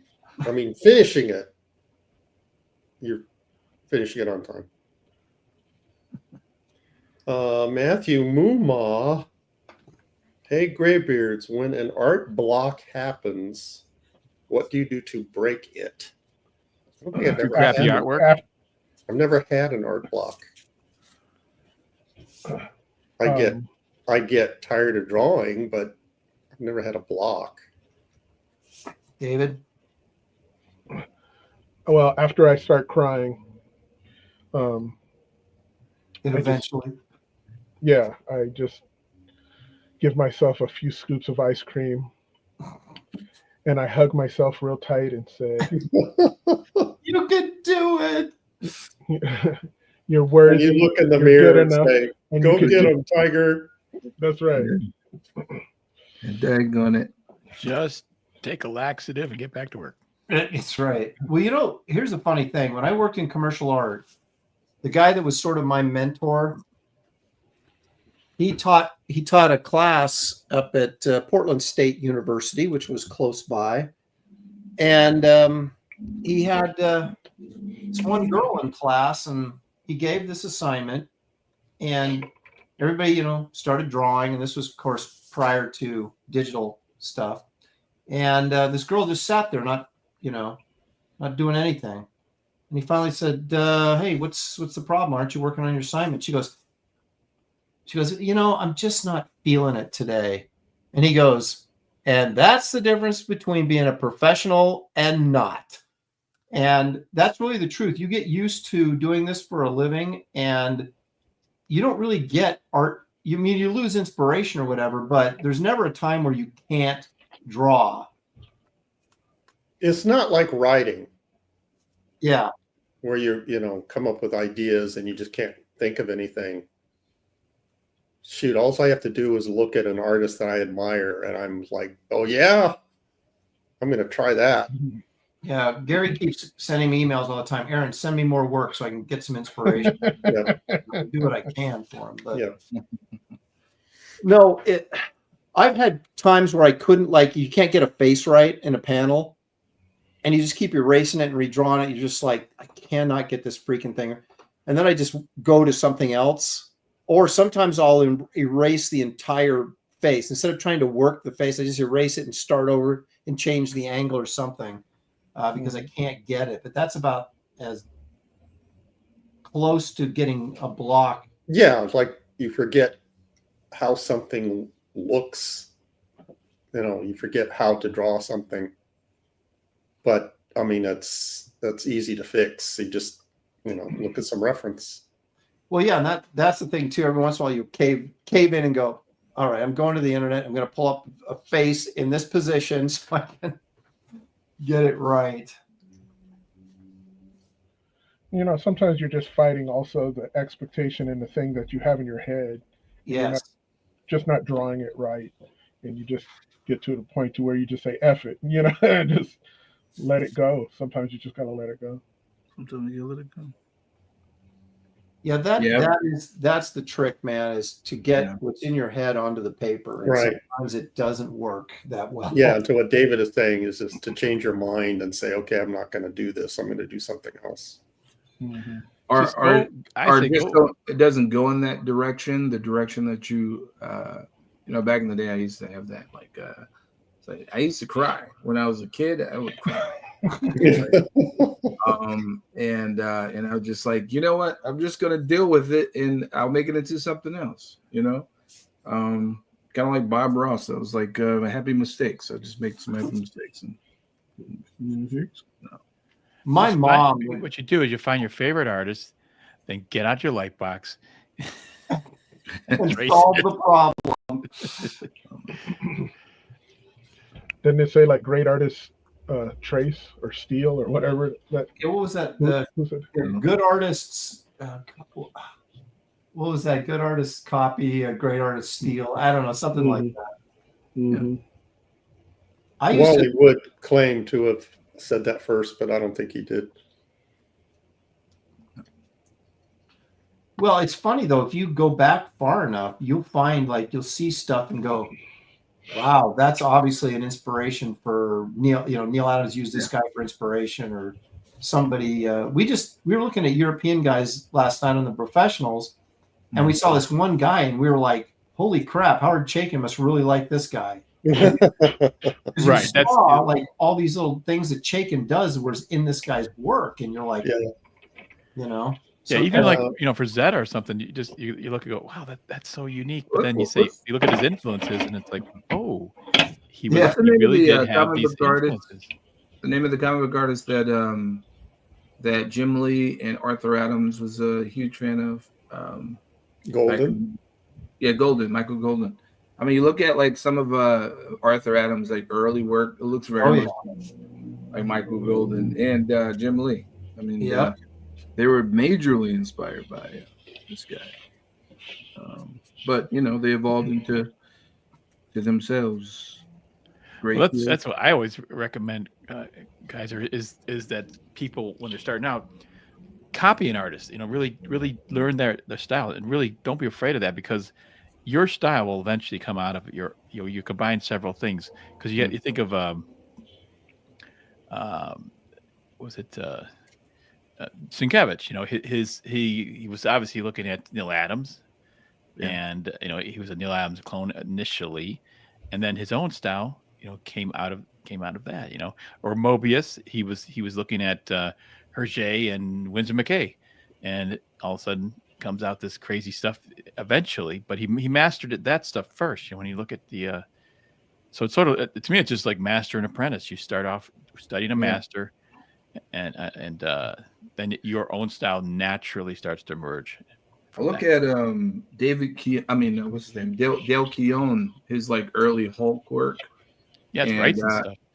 Yeah, you can also see a little bit of Byrne, John Byrne. Yeah, he's big Byrne influence in his work as well. Yeah. But now he's just Dale Keown. It's just naturally starts to just you could, what happens is it's like a chemistry set. You combine several of these influences together, and all of a sudden you get something new. Yeah.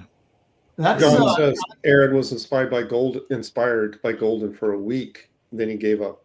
I was like, it's too hard. I'm proud that we got Dale on this show and got him. He's been on the show twice, and he drew once. So that. I remember that. I watched that episode. It was like, he did that. It was a Christmas episode. Yeah, he had that little crazy elf or whatever he drew. You got to get him on this show when I'm on here, dude. I am a huge Dale Keown fan. All right, I will. I'll work on Dale to come on again, and then I'll invite you. Sequential artist for $2. Glad you guys are keeping abreast of the situation. Well, that's because you're drawing the breasticles. Yeah.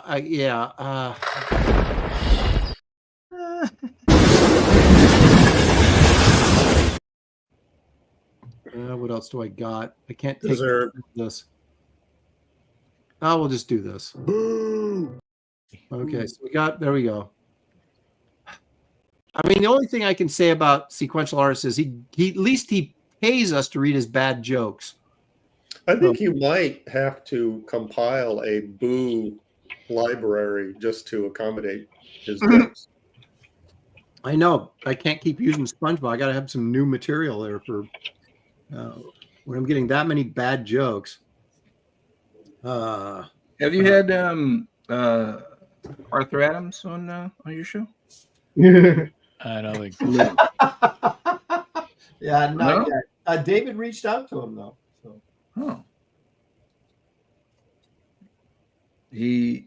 Oh. I love Arthur Adams stuff. Such a Arthur. I mean, Adams actually bought a piece of my artwork once. Oh, sweet. Did he know you drew it? Oh, wow. No, the reason is wow. I'm sorry, Dan. That was no. I don't care. The reason is I had that for one of my assignments. My first assignments at Marvel, I had Kevin Nolan. Kevin Nolan inked it, and he took my beginner drawings and made them just super sweet. And Art saw that. He's like, oh, I'll take this one.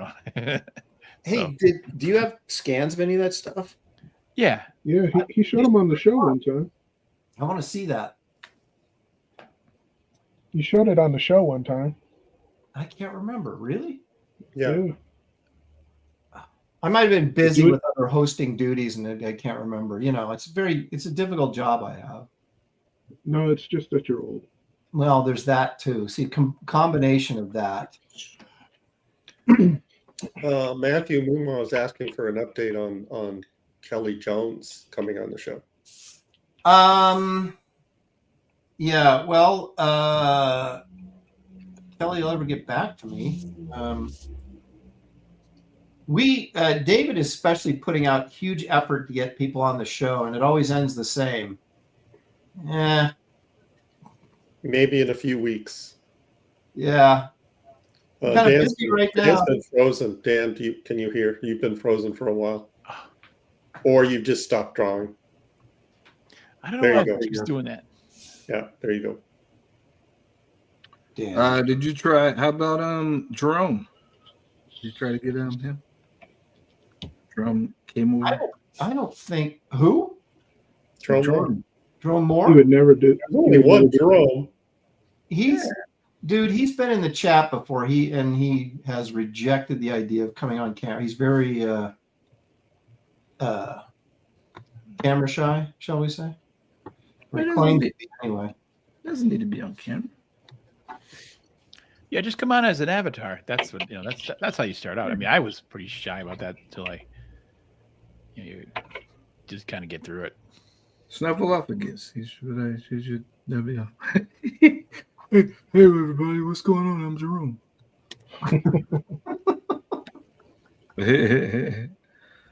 So we've got a couple people that seem promising here. Hopefully by I think like second week of May we might have somebody once their work schedule clears up. But we shall see. We're trying. Somebody really big. Yep. Really? And you'll only know who it is if they come on the show. That's right. Well, I don't want to jinx anything and say, oh yeah, we talked to so-and-so, and then, and so-and-so doesn't come on, and then, David looks bad. I don't want David.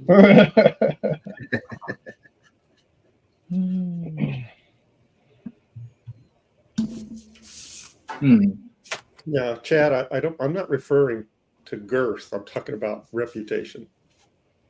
Talent. What? Talent.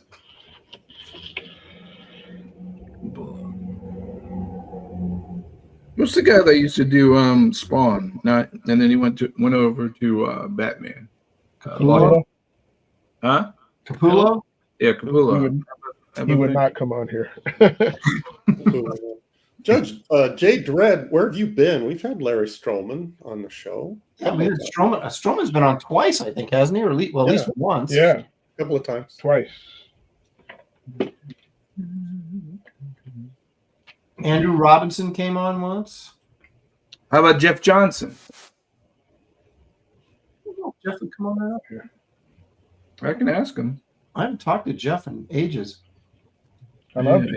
But I used to work with him on Transformers Prime at Hasbro. Really good artist. I mean, exceptional artist. So good.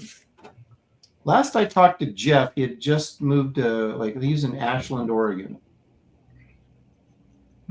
Ashland. Yeah.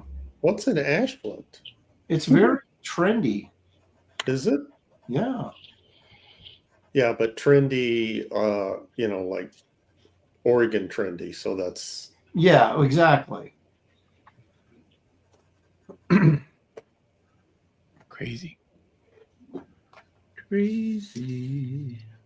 Gary, what time is it? It is time for me to ask you how much longer. It's almost 4. I am probably just minutes away, actually, from being done. Trying to give David a little more time because he had to start over twice. He felt the pressure that I was applying. Yeah, he talked a lot of smack talk now. Let's see what's yeah. Oh, I'm not trying to compete with you. I already showed you what I could do. Oh, I'm just you drawing. can't do that. I'm just drawing for fun. Oh, see, there's this. Well, you're just doing laps. Is that what's going on here? Just Yep. Yeah. I already showed you my Batman work. I mean, hey, I did it. I drew Batman. Yeah, I mean, he already crushed your spirit. So what would be the point of? If it hasn't, if it hasn't been done on the show or live, then it's a different ball game, man. You got to be able to fight through the pressure. Captain, yeah, we've already had my beef about 45 minutes ago. Yeah, you guys need to tune in, man. it involves chocolates or the lack of. You know what I appreciate, though, if you guys hit the like and subscribe button if you haven't done so already. It helps the channel grow and allows us to provide you with this kind of stellar content you can't get anywhere else. Thank goodness. C. Quinn, Steve Root has not been on Graybeards. And will never be on Graybeards, I don't think.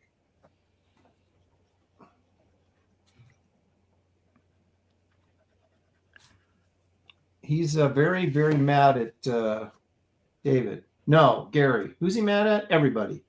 He's not mad at me. Well, just wait, Dan. It's guilt by association, Dan. So you're not right.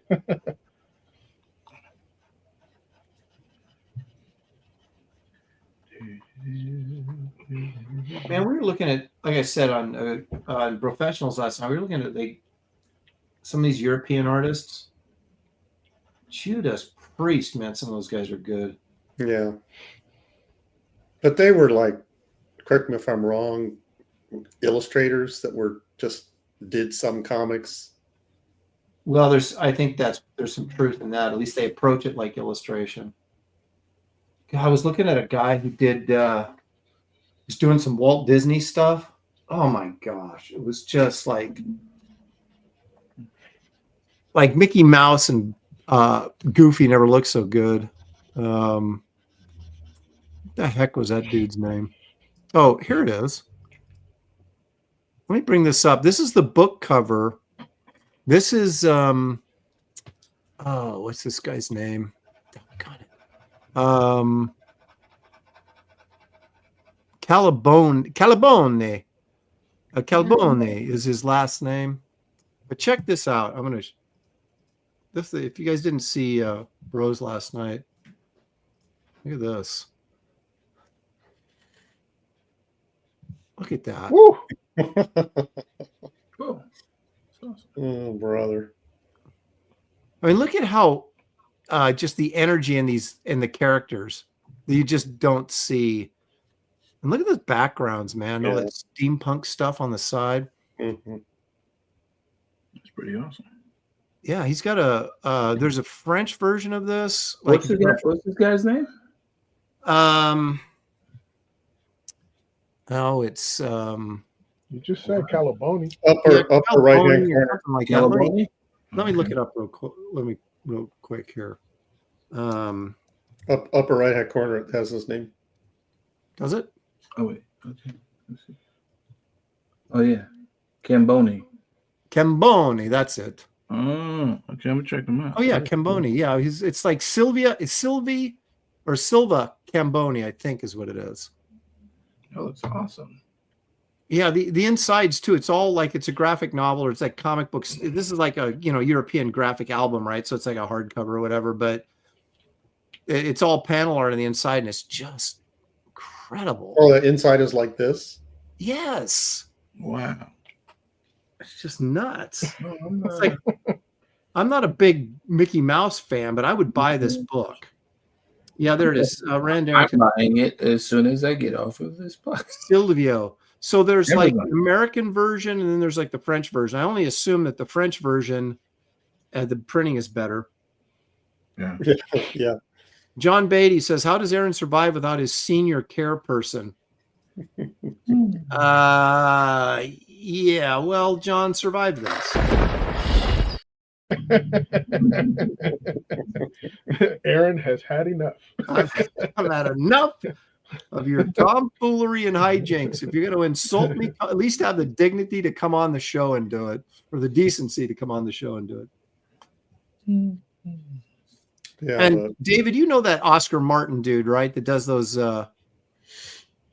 like those mouse barbarian books. Yeah, we were talking about it yesterday, right? Yeah, Oscar Martin.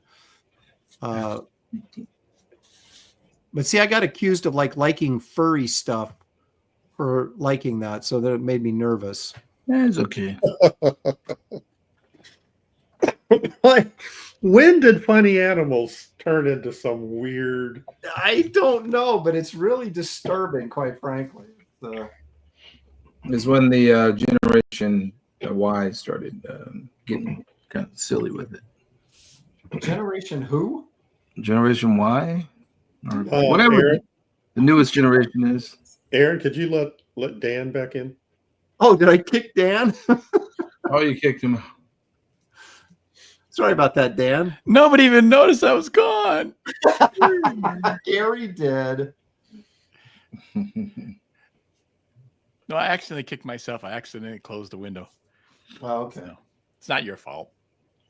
Well, I feel better now then. Thank you. So now the chat's accusing Aaron of being mean to Dan. See, Yep. all you have to do is you take Katie Dead, you take Beatty, and you, Gary, and that's all. And it changes the whole scenario, and suddenly I'm the bad guy, and people believe it. I got like a reputation because of you guys already. See, that would be the like guaranteed formula to end your CG career is to be mean to Dan. What? Yep. Everybody loves Dan. Yeah, that's nice true. guy. Dan is well liked. I don't really understand it, but it's true. So that's not good though. That's not good to be on these shows and be well liked, because then you're not interesting. You want to get worried when people can't make fun of you. That's the thing. Yeah. That is true. I don't have that trouble. You've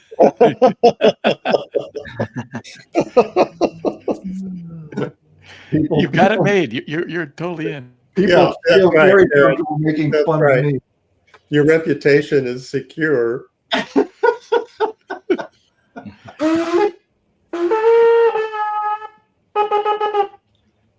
Oh, Craig Smith, I haven't heard from you in a long time. Craig Smith, the second for 5. Thanks, Craig. Aaron, what is Stephen Root's beef with you guys and DC Comics artist Dan Mora's work? Okay, let me try that again. Aaron Lepresti, what is Stephen Root's beef with you guys? Do I know who Stephen Root is? Does anybody I don't know who that is. I think he means Steve Root. Yeah. Oh, Rude. David got in a fist fight with him over Gil Kane once. We didn't fist fight. We're about to. Okay. Everything about that statement is true except the fisticuffs. Well, it was close though, right? Yeah, it was pretty close. And DC Comics artist Dan Mora's work is great. Reminds me of Aaron's. Oh, well, thank you. I don't know who Dan Mora is either. Yeah, I don't know who that is. You don't know who Dan Mora? If you saw Dan Mora's work, you'd go, "Oh, he's nothing like how I draw." Are you saying he's that good or not? He is that. Oh, he's awesome. He's today's version of Garcia Lopez. Really? Okay, well, Craig Smith says it reminds him of me, so I'm going to take that. Well, Taking Craig, it to the bank. You are tripping. I love Aaron, and I think he's great, but he ain't no Dan Mora. I'm sorry. Wow. Okay. I go to sleep wishing I was that kid. Yeah. So He did you is get that good? Did you get that? He didn't say you're tripping. Like Aaron and I would say it. He says you're tripping. I know. I would say you're tripping. Right. You should get Dan Morrow on the show. I asked him. Oh, you did? There is no way someone of that caliber would come on the show. He's too busy. Everybody's nipping at his heels. Huh. Interesting. I'm looking at his stuff right now, and I see me written all over it. You know you lying. He owes his career to you, Aaron. This guy clearly is ripping me off. Yeah. That's why he wouldn't be on the show, because he'd be embarrassed that he hasn't given you your due. He's like, why does your stuff look so much like mine? You know, and what's the story, man? Do you have time to pull something up? Of course I do. Pull some stuff up so we could talk about this.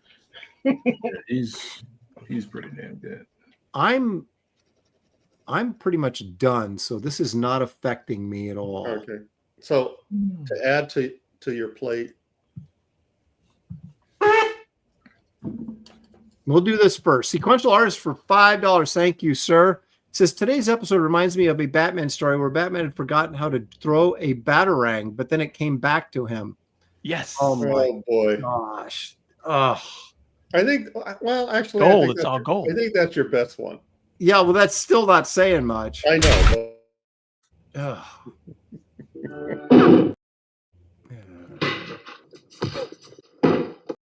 Okay. Dang. No. All right. Thank you for the $5, though. Eric is fat 49 says, who's tripping?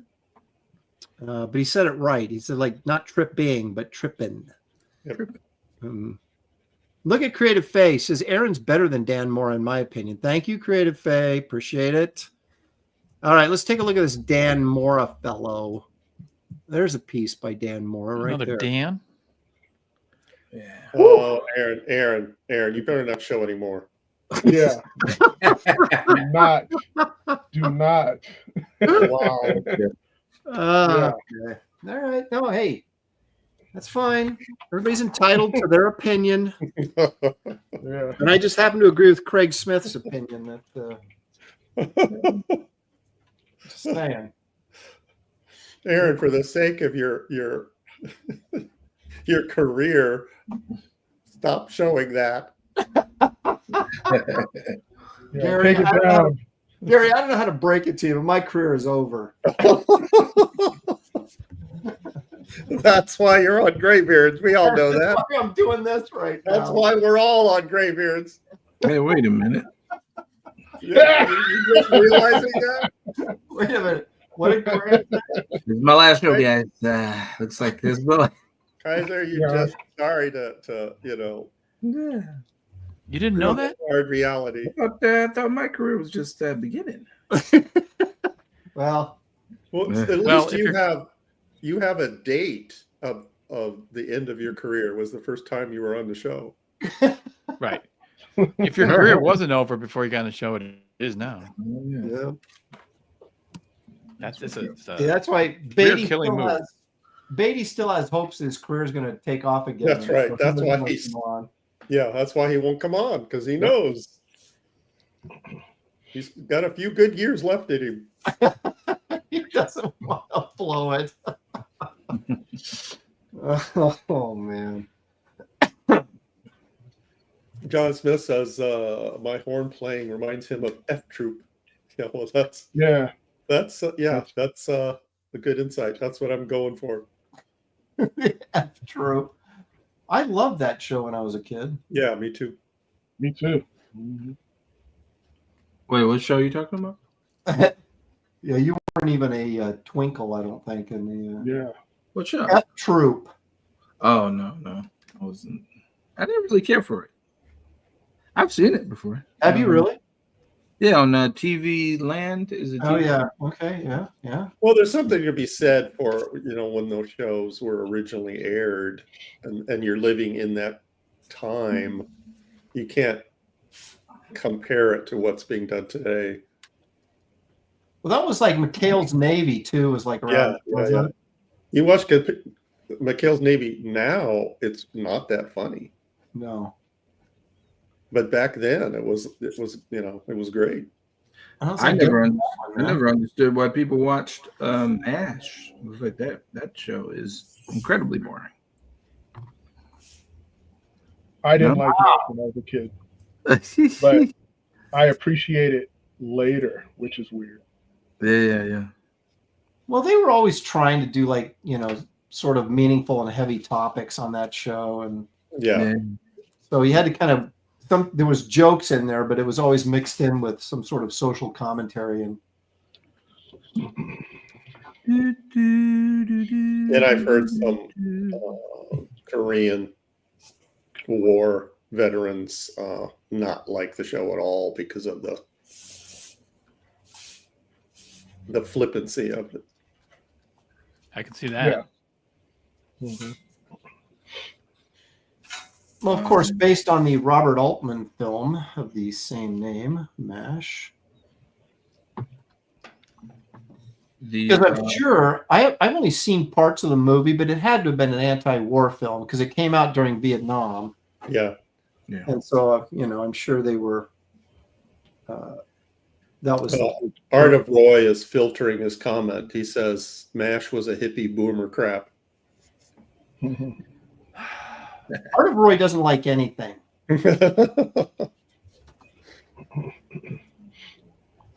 He likes what he likes.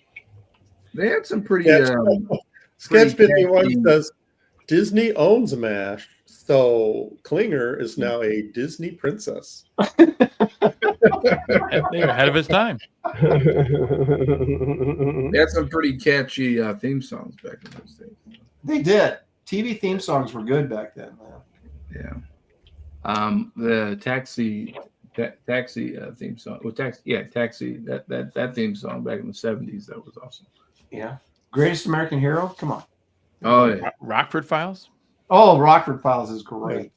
Greatest American Hero. That show only lasted a season, but the song was a hit on the billboard. That's true. It was on the radio. Yeah. It's crazy. I love that show. It's like a superhero show, and it had kind of a sense of humor to it. And I hated that show. Hated that show. Gosh. Believe it or not, I'm walking on it. I like the actor. What was the older actor that was in the show? Culp, Robert Culp. Robert Culp. Yeah, he was one of my favorite actors. David, John wants you to sing the Jefferson's theme song. Go on. Is that moving on up? Is that the one? Is that yeah, it's better when Aaron sings it. Oh boy! What we show are was moving on up. That was a spinoff of what show?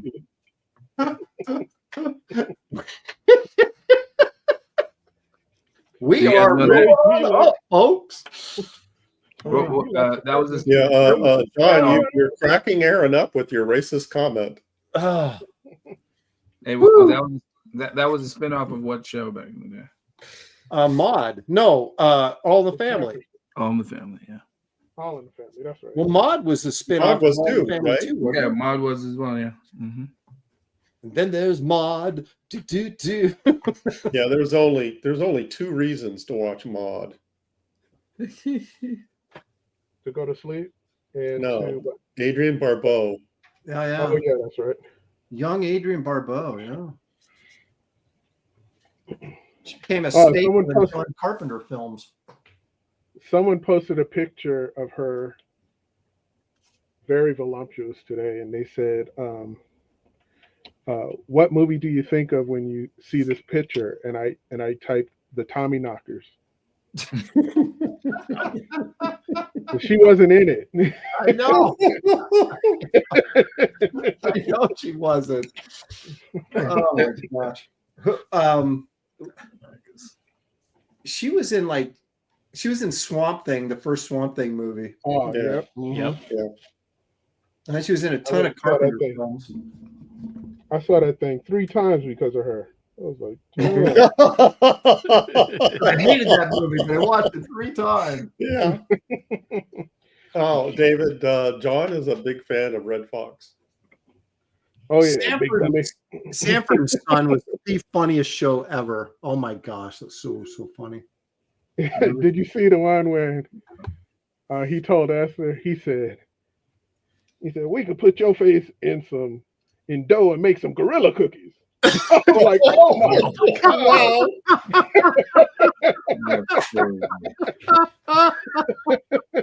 That's what he said. He said that. Yeah. Oh, he said that. I was like, oh my goodness. Wow.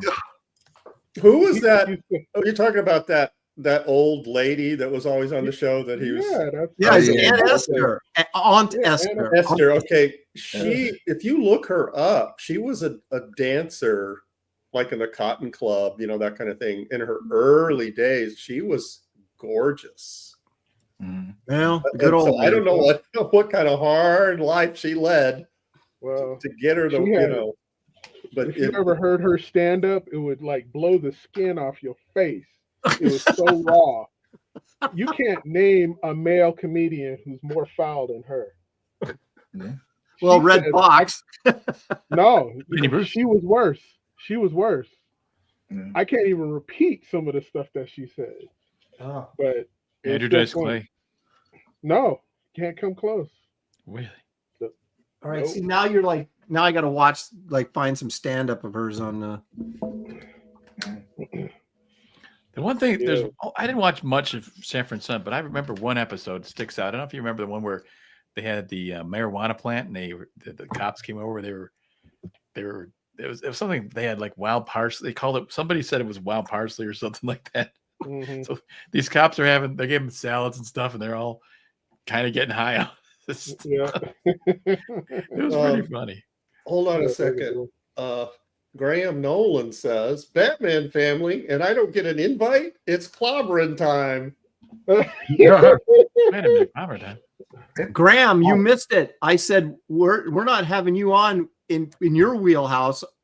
We're going to have you on when to challenge you a little bit, my friend. So, so it's purposeful that you're not invited. That's all to Aaron's plan. Well, it looked like Spider-Man was going to win for the longest time, and then it didn't. So I knew it was going to be Batman. Did you? I thought Spider-Man was going to run away with it. No. Yeah, I was thinking that's what was going to happen. I was like, oh man, no Batman. Oh well. People love Batman. Apparently, they do. We have to do something really I'm trying to think of what. Graham's pretty versatile, though. So I'm trying to think of what we could. I can't do monsters because he does that well. Yeah, Yeah, is there anything that? Well, I was thinking, what about newspaper strips? Like, no, he's a newspaper strip guy. I can't do that. Did you do? How about Spider-Man's villains? Did you do that? Like his rogues gallery. Maybe Power Pack. Yeah, Power Pack. We'll have Graham on. We have to draw Power Pack. If anybody votes for Power Pack, I'm canceling the show. How about Fat Albert and the Cosby Kids and have them?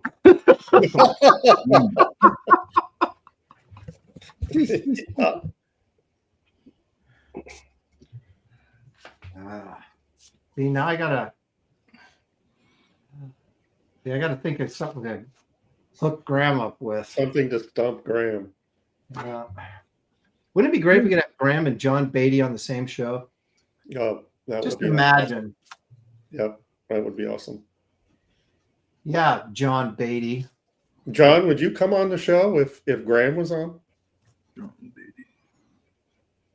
If we could get somebody cool. Graham says that he does a mean Fat Albert. I've never seen Fat Albert. mean. Exactly. That's funny. Oh, man. Oh my god. Did Was the- Bill Cosby, was he the voice of Fat Albert in that? Yep. Yeah, Yeah. he was the voice of half of those characters. Most of them, yeah. Yeah. Why did I'm wondering why he even did that. Boy, he already have a funny voice. He could have just did his own. Well, there was the one kid that was kind of like the normal kid out of the group. That was Cosby's like normal voice, and then all the other guys were like the he guy with his mouth, whatever his name was. Yeah. John answers my question. He says, "I'm not ready to end my career yet."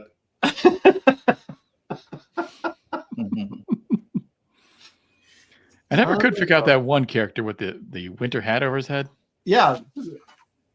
Like, what was What's that? his name? Mumbles. What's that guy's name? No, Weird Mumbles was Harold. a Dick Tracy villain. I know, but that's Weird Harold and Dumb Donald. You're mixing. Yeah, Dumb Donald. That's what I was thinking of. Yeah. What? Dumb Donald. Yep. Mushmouth, That's right. according to John. Yeah, that was much more. All right, guys, are we ready to wrap this up? Nope. Okay. David still has tape on his artwork. Man, see, he goes to, I got to start taking this more seriously enough. Start using my blue tape. Yeah, he's creating a border, which automatically, classes up the artwork. Yep. Well, I'm erasing some of my pencil lines. That's like something, right? If David really wanted to bring it, he would put rain streaks across it. Man, why you spoiling? You're going to do that? I was. No, he's not. You can still do it. I will disavow saying that it's not my idea. David is going to do it already. Okay, hold on a second.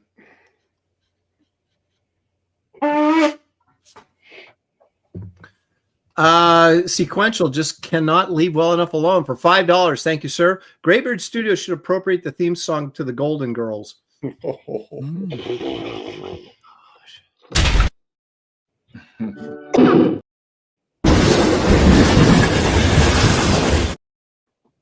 Thank you for being a friend. Of course, Katie rolls back in near the end so she can insult me by complimenting Kizer. Oh, thank you. And it would be an insult if she used all caps. Yeah. Don't encourage her. Brian Suddenly Old says, Aaron, I hear Graham has a weakness to do tech robots. Yeah, I share the same weakness. That's the problem. Graham and I are in the same wheelhouse. We like the same stuff. So does anyone like to draw robots? Only those crazy manga people. Only Kelsey. Yeah, Kelsey does, but he's a manga guy, and we don't even know if he's still alive, quite frankly. And you know who else? Golden would probably love doing like robot tech stuff. But I bet Michael would come on if we paid him. Oh yeah, no doubt. I don't know if he'd come on otherwise though. Well, maybe we should save up. Like our send in super chat so we could get Michael Golden. Yeah, our incentive. Yeah, our incentive money. Let's save up. The super chat money would go to the Michael Golden Fund. I'm gonna message him and see if he'll come on. And ask him how much he wants. How much do I have to pay you to come on? And then we'll start. Yeah, and so we could. Well, okay. No, what I'll do is I'll ask him if he'll come on. And then when he says no, I'll go, okay, well, what if we paid you? Would you come on? How much would you need, to come on? Yeah, appearance money. And yeah. Because I don't want to offer up cash before I have to. Oh, yeah, good thinking. and then we'd have time to raise that money with the generous audience super chats? Maybe we should just start kidnapping these guys. You know, Look come at up with Beatty. plans. Beatty's already poisoning the water. No, Golden wouldn't come on. Not even we paid him. You don't think he'd come on if we paid him? Yeah, John probably is right. I mean, I know he wouldn't, but you know, Michael and I go way back. Maybe I could, come on, Michael. Just well, do you go further back than John does? No.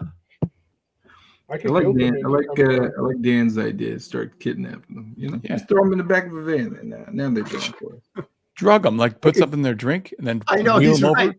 I know Renee really well too. So if I ask Renee, maybe she can. I could guilt him into coming on. What do you have? Can you imagine, like, you bring him in, set him up, and then you're taking the blindfold off him, and he's on the screen with us. Where am I? Yeah. Graybeards. Yeah. David, how would you imagine? I can't imagine Kevin would come on. What? I don't think Kevin Nolan would come on. No, he would not. No. David, how would you guilt Golden to come on? I say, Mike, you don't want to come on? Why? Because I'm black?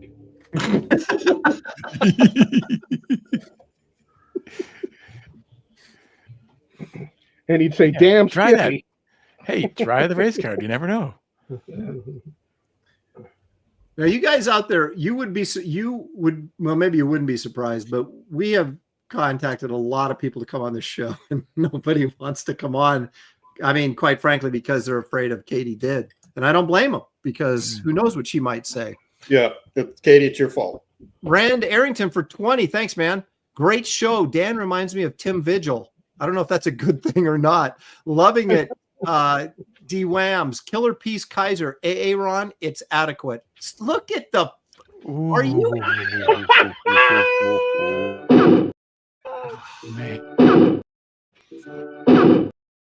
Dang. You're despicable. I had to give him his money's worth. He paid $20 to insult me. So just for the record, chat, never call Aaron's work adequate. No, not Captain Bitto on he says that Katie ruins everything. He knows. My dog's going nuts. Sorry about that. All right, David, are you ready? No, I can't find my whiteout pin. Oh my gosh, my dog has gone nuts. I'm going to mute myself for a second. Gary, entertain us with stories of yesteryear. Yesteryear or yesterday? Yesterday. Well, I got up. I did my dishes from the night before. I'm stalling, David, while you find your whiteout. Yeah. Did you David's find got to it? find his racist pen. Yeah, I found it. Go ahead. Keep going. Dan, what did you just say? He's got to find his racist pen, the whiteout. How dare you, David? You're a traitor. So, David, you know how you're going to use the white as you're working on it. It's not like an afterthought, correct? No, correct. I need some white. I'm back, and okay, look at this. Katie is yelling at me, telling me what a lovely person she is while she's yelling at me. Isn't that sort of a contradiction? I don't And think so. she's cursing. She's being affirmative. Yes, look at that. Look at that. Wow, Katie. She didn't swear though. She used initials. BS. What do they stand for? So she's nice.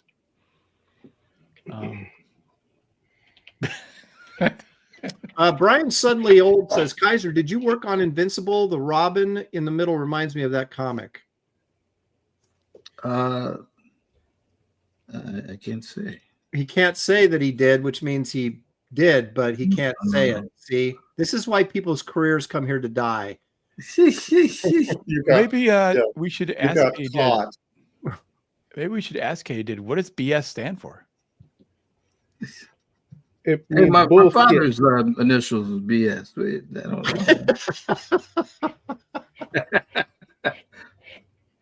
Bill Stone. Oh. Means bullshit. Katie's getting personal. She says, "I can't wait to see Dan's piece." Oh, whoa. It's rather forward, if you say. You know. Oh, Katie swore. Put her in timeout, Gary. This show's over in 3 minutes. Yeah, we need her for entertainment. We can't survive without her. Well, Katie has a wrench. She could put herself in timeout.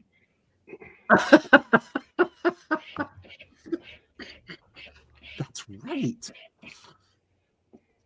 Glitch says BS. He means bacon sandwich. Katie All says, right, I'm no, done. Gary loves me. He would never put. See, there's this whole conspiracy working against me on this show. Yeah, Katie knows. I'm done. I'm All done. right. I'm done. I'm done. All right, we're going to wrap this up. I got to be on Star Trek in less than 30 minutes. Okay, here we go. All right. Here we go. Let's I liked it. I was wondering what was going on there. Wow. Batgirl. Very nice. Very nice. I like it. Dan on poor penguin. He's still smoking. His cigarette is still smoldering. He doesn't look like he minds really what's going on. Right? Look at that expression. Let's see. Yeah, he's into it. Yeah, he's enjoying that a little bit too much, I think. But there you go. Little Batgirl action there with the penguin. Now sit down. Huh? This is clearly a superior piece because of the multi-character aspects of it. So, anyway, let's see what Gary has to offer. Oh, okay. Anyway. All right. Here's David. Oh my gosh. Okay. Now I'm in. Whoa. Look at that. You know what? I'm not going to show mine up. Dang, man. Very nice. That is like second to mine at this point. It's so good. Can I see a little closer there? I don't know if you can. That face. Oh, that's great. Oh, I love that. Sweet. Jeez. So nice. David is the master of underlighting. Yep. Those heavy shadows that I just it's amazing to see just how you put together shapes and it makes an image. Yep. Katie's yelling again, but this time for positive reinforcement for David. Okay, we're going to call David from now on the Shadow Master. The Shadow Master. That's a cool No, name. we're going to call him Black Toth. That sounds terrible. Yeah. It does, doesn't it? Yeah, you're going to have a crowd with torches outside your house after that, Aaron. Look at that. Beatty's yelling improvement of David. Beatty says, I gave you positive feedback, you meanie. That's positive? Calling me names? Jeez. All right, let's see what Mr. Lawless has to show for himself here. Oh, wait a minute. Hang on. There we go. Wow. That is such, and I mean this in a good way, a Wrightson Batman, isn't it? Yeah. Yes. Look at that. I love it. Except it's like extra creepy. Yeah, look at that face is I love that hand that holding up the front hand there. Left hand, I guess. A Frazetta hand. Yes. Batman would destroy everybody just with that bicep alone.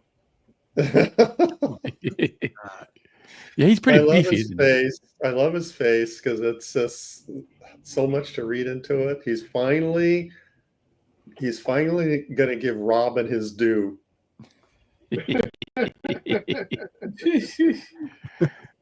Yeah, where's he going to stick that batarang? Brian Suddenly Old says that he said, oh, wait a minute, that's not. It said Dawn went full bat chin, or Dan went full bat chin. Mm-hmm. Yeah, Wrightson. I mean, Adams and Wrightson. Everybody's commenting on your missing leg. I thought he's coming out of a manhole or something, isn't he? Yeah, it's a little.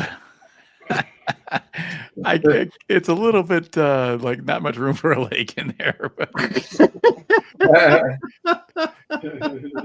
You should have him on top of Clayface. Yeah, there you go. Debikoff Schnelly says, "Where is his tail?" Of course. Oh yeah, got his tail again. Now that's awesome.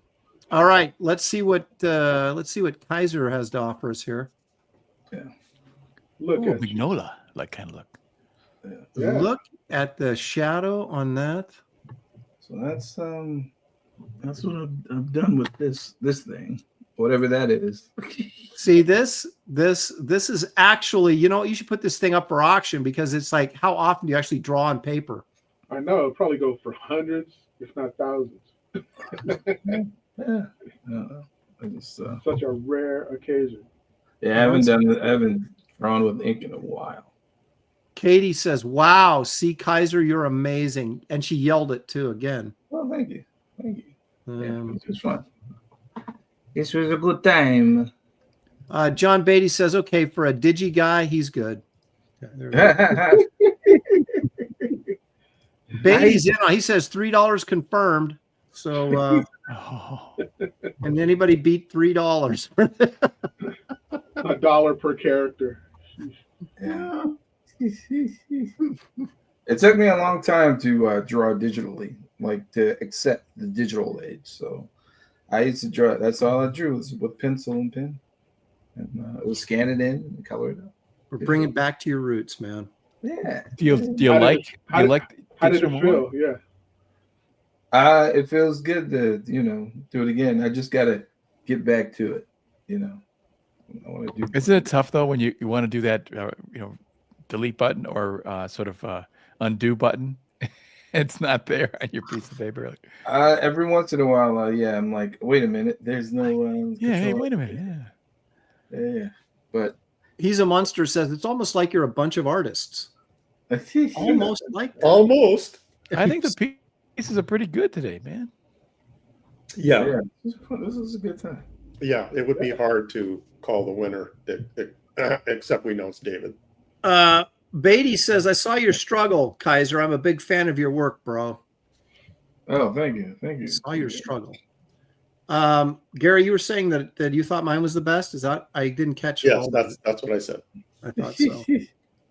All right, guys, that's going to wrap it up for this week's episode of Graybeard's Studio. I want to thank Coran Kizer Stone for joining us. He's a very busy guy doing like animation type stuff, so we really appreciate you coming on and setting the example for others like John Beatty who won't come on.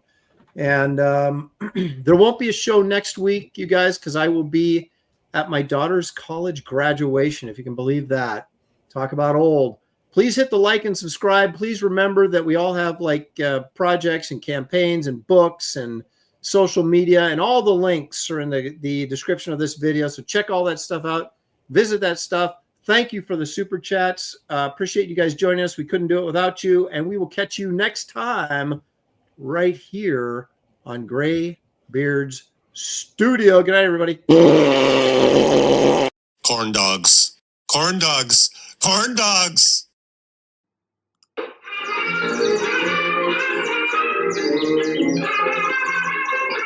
Thank you.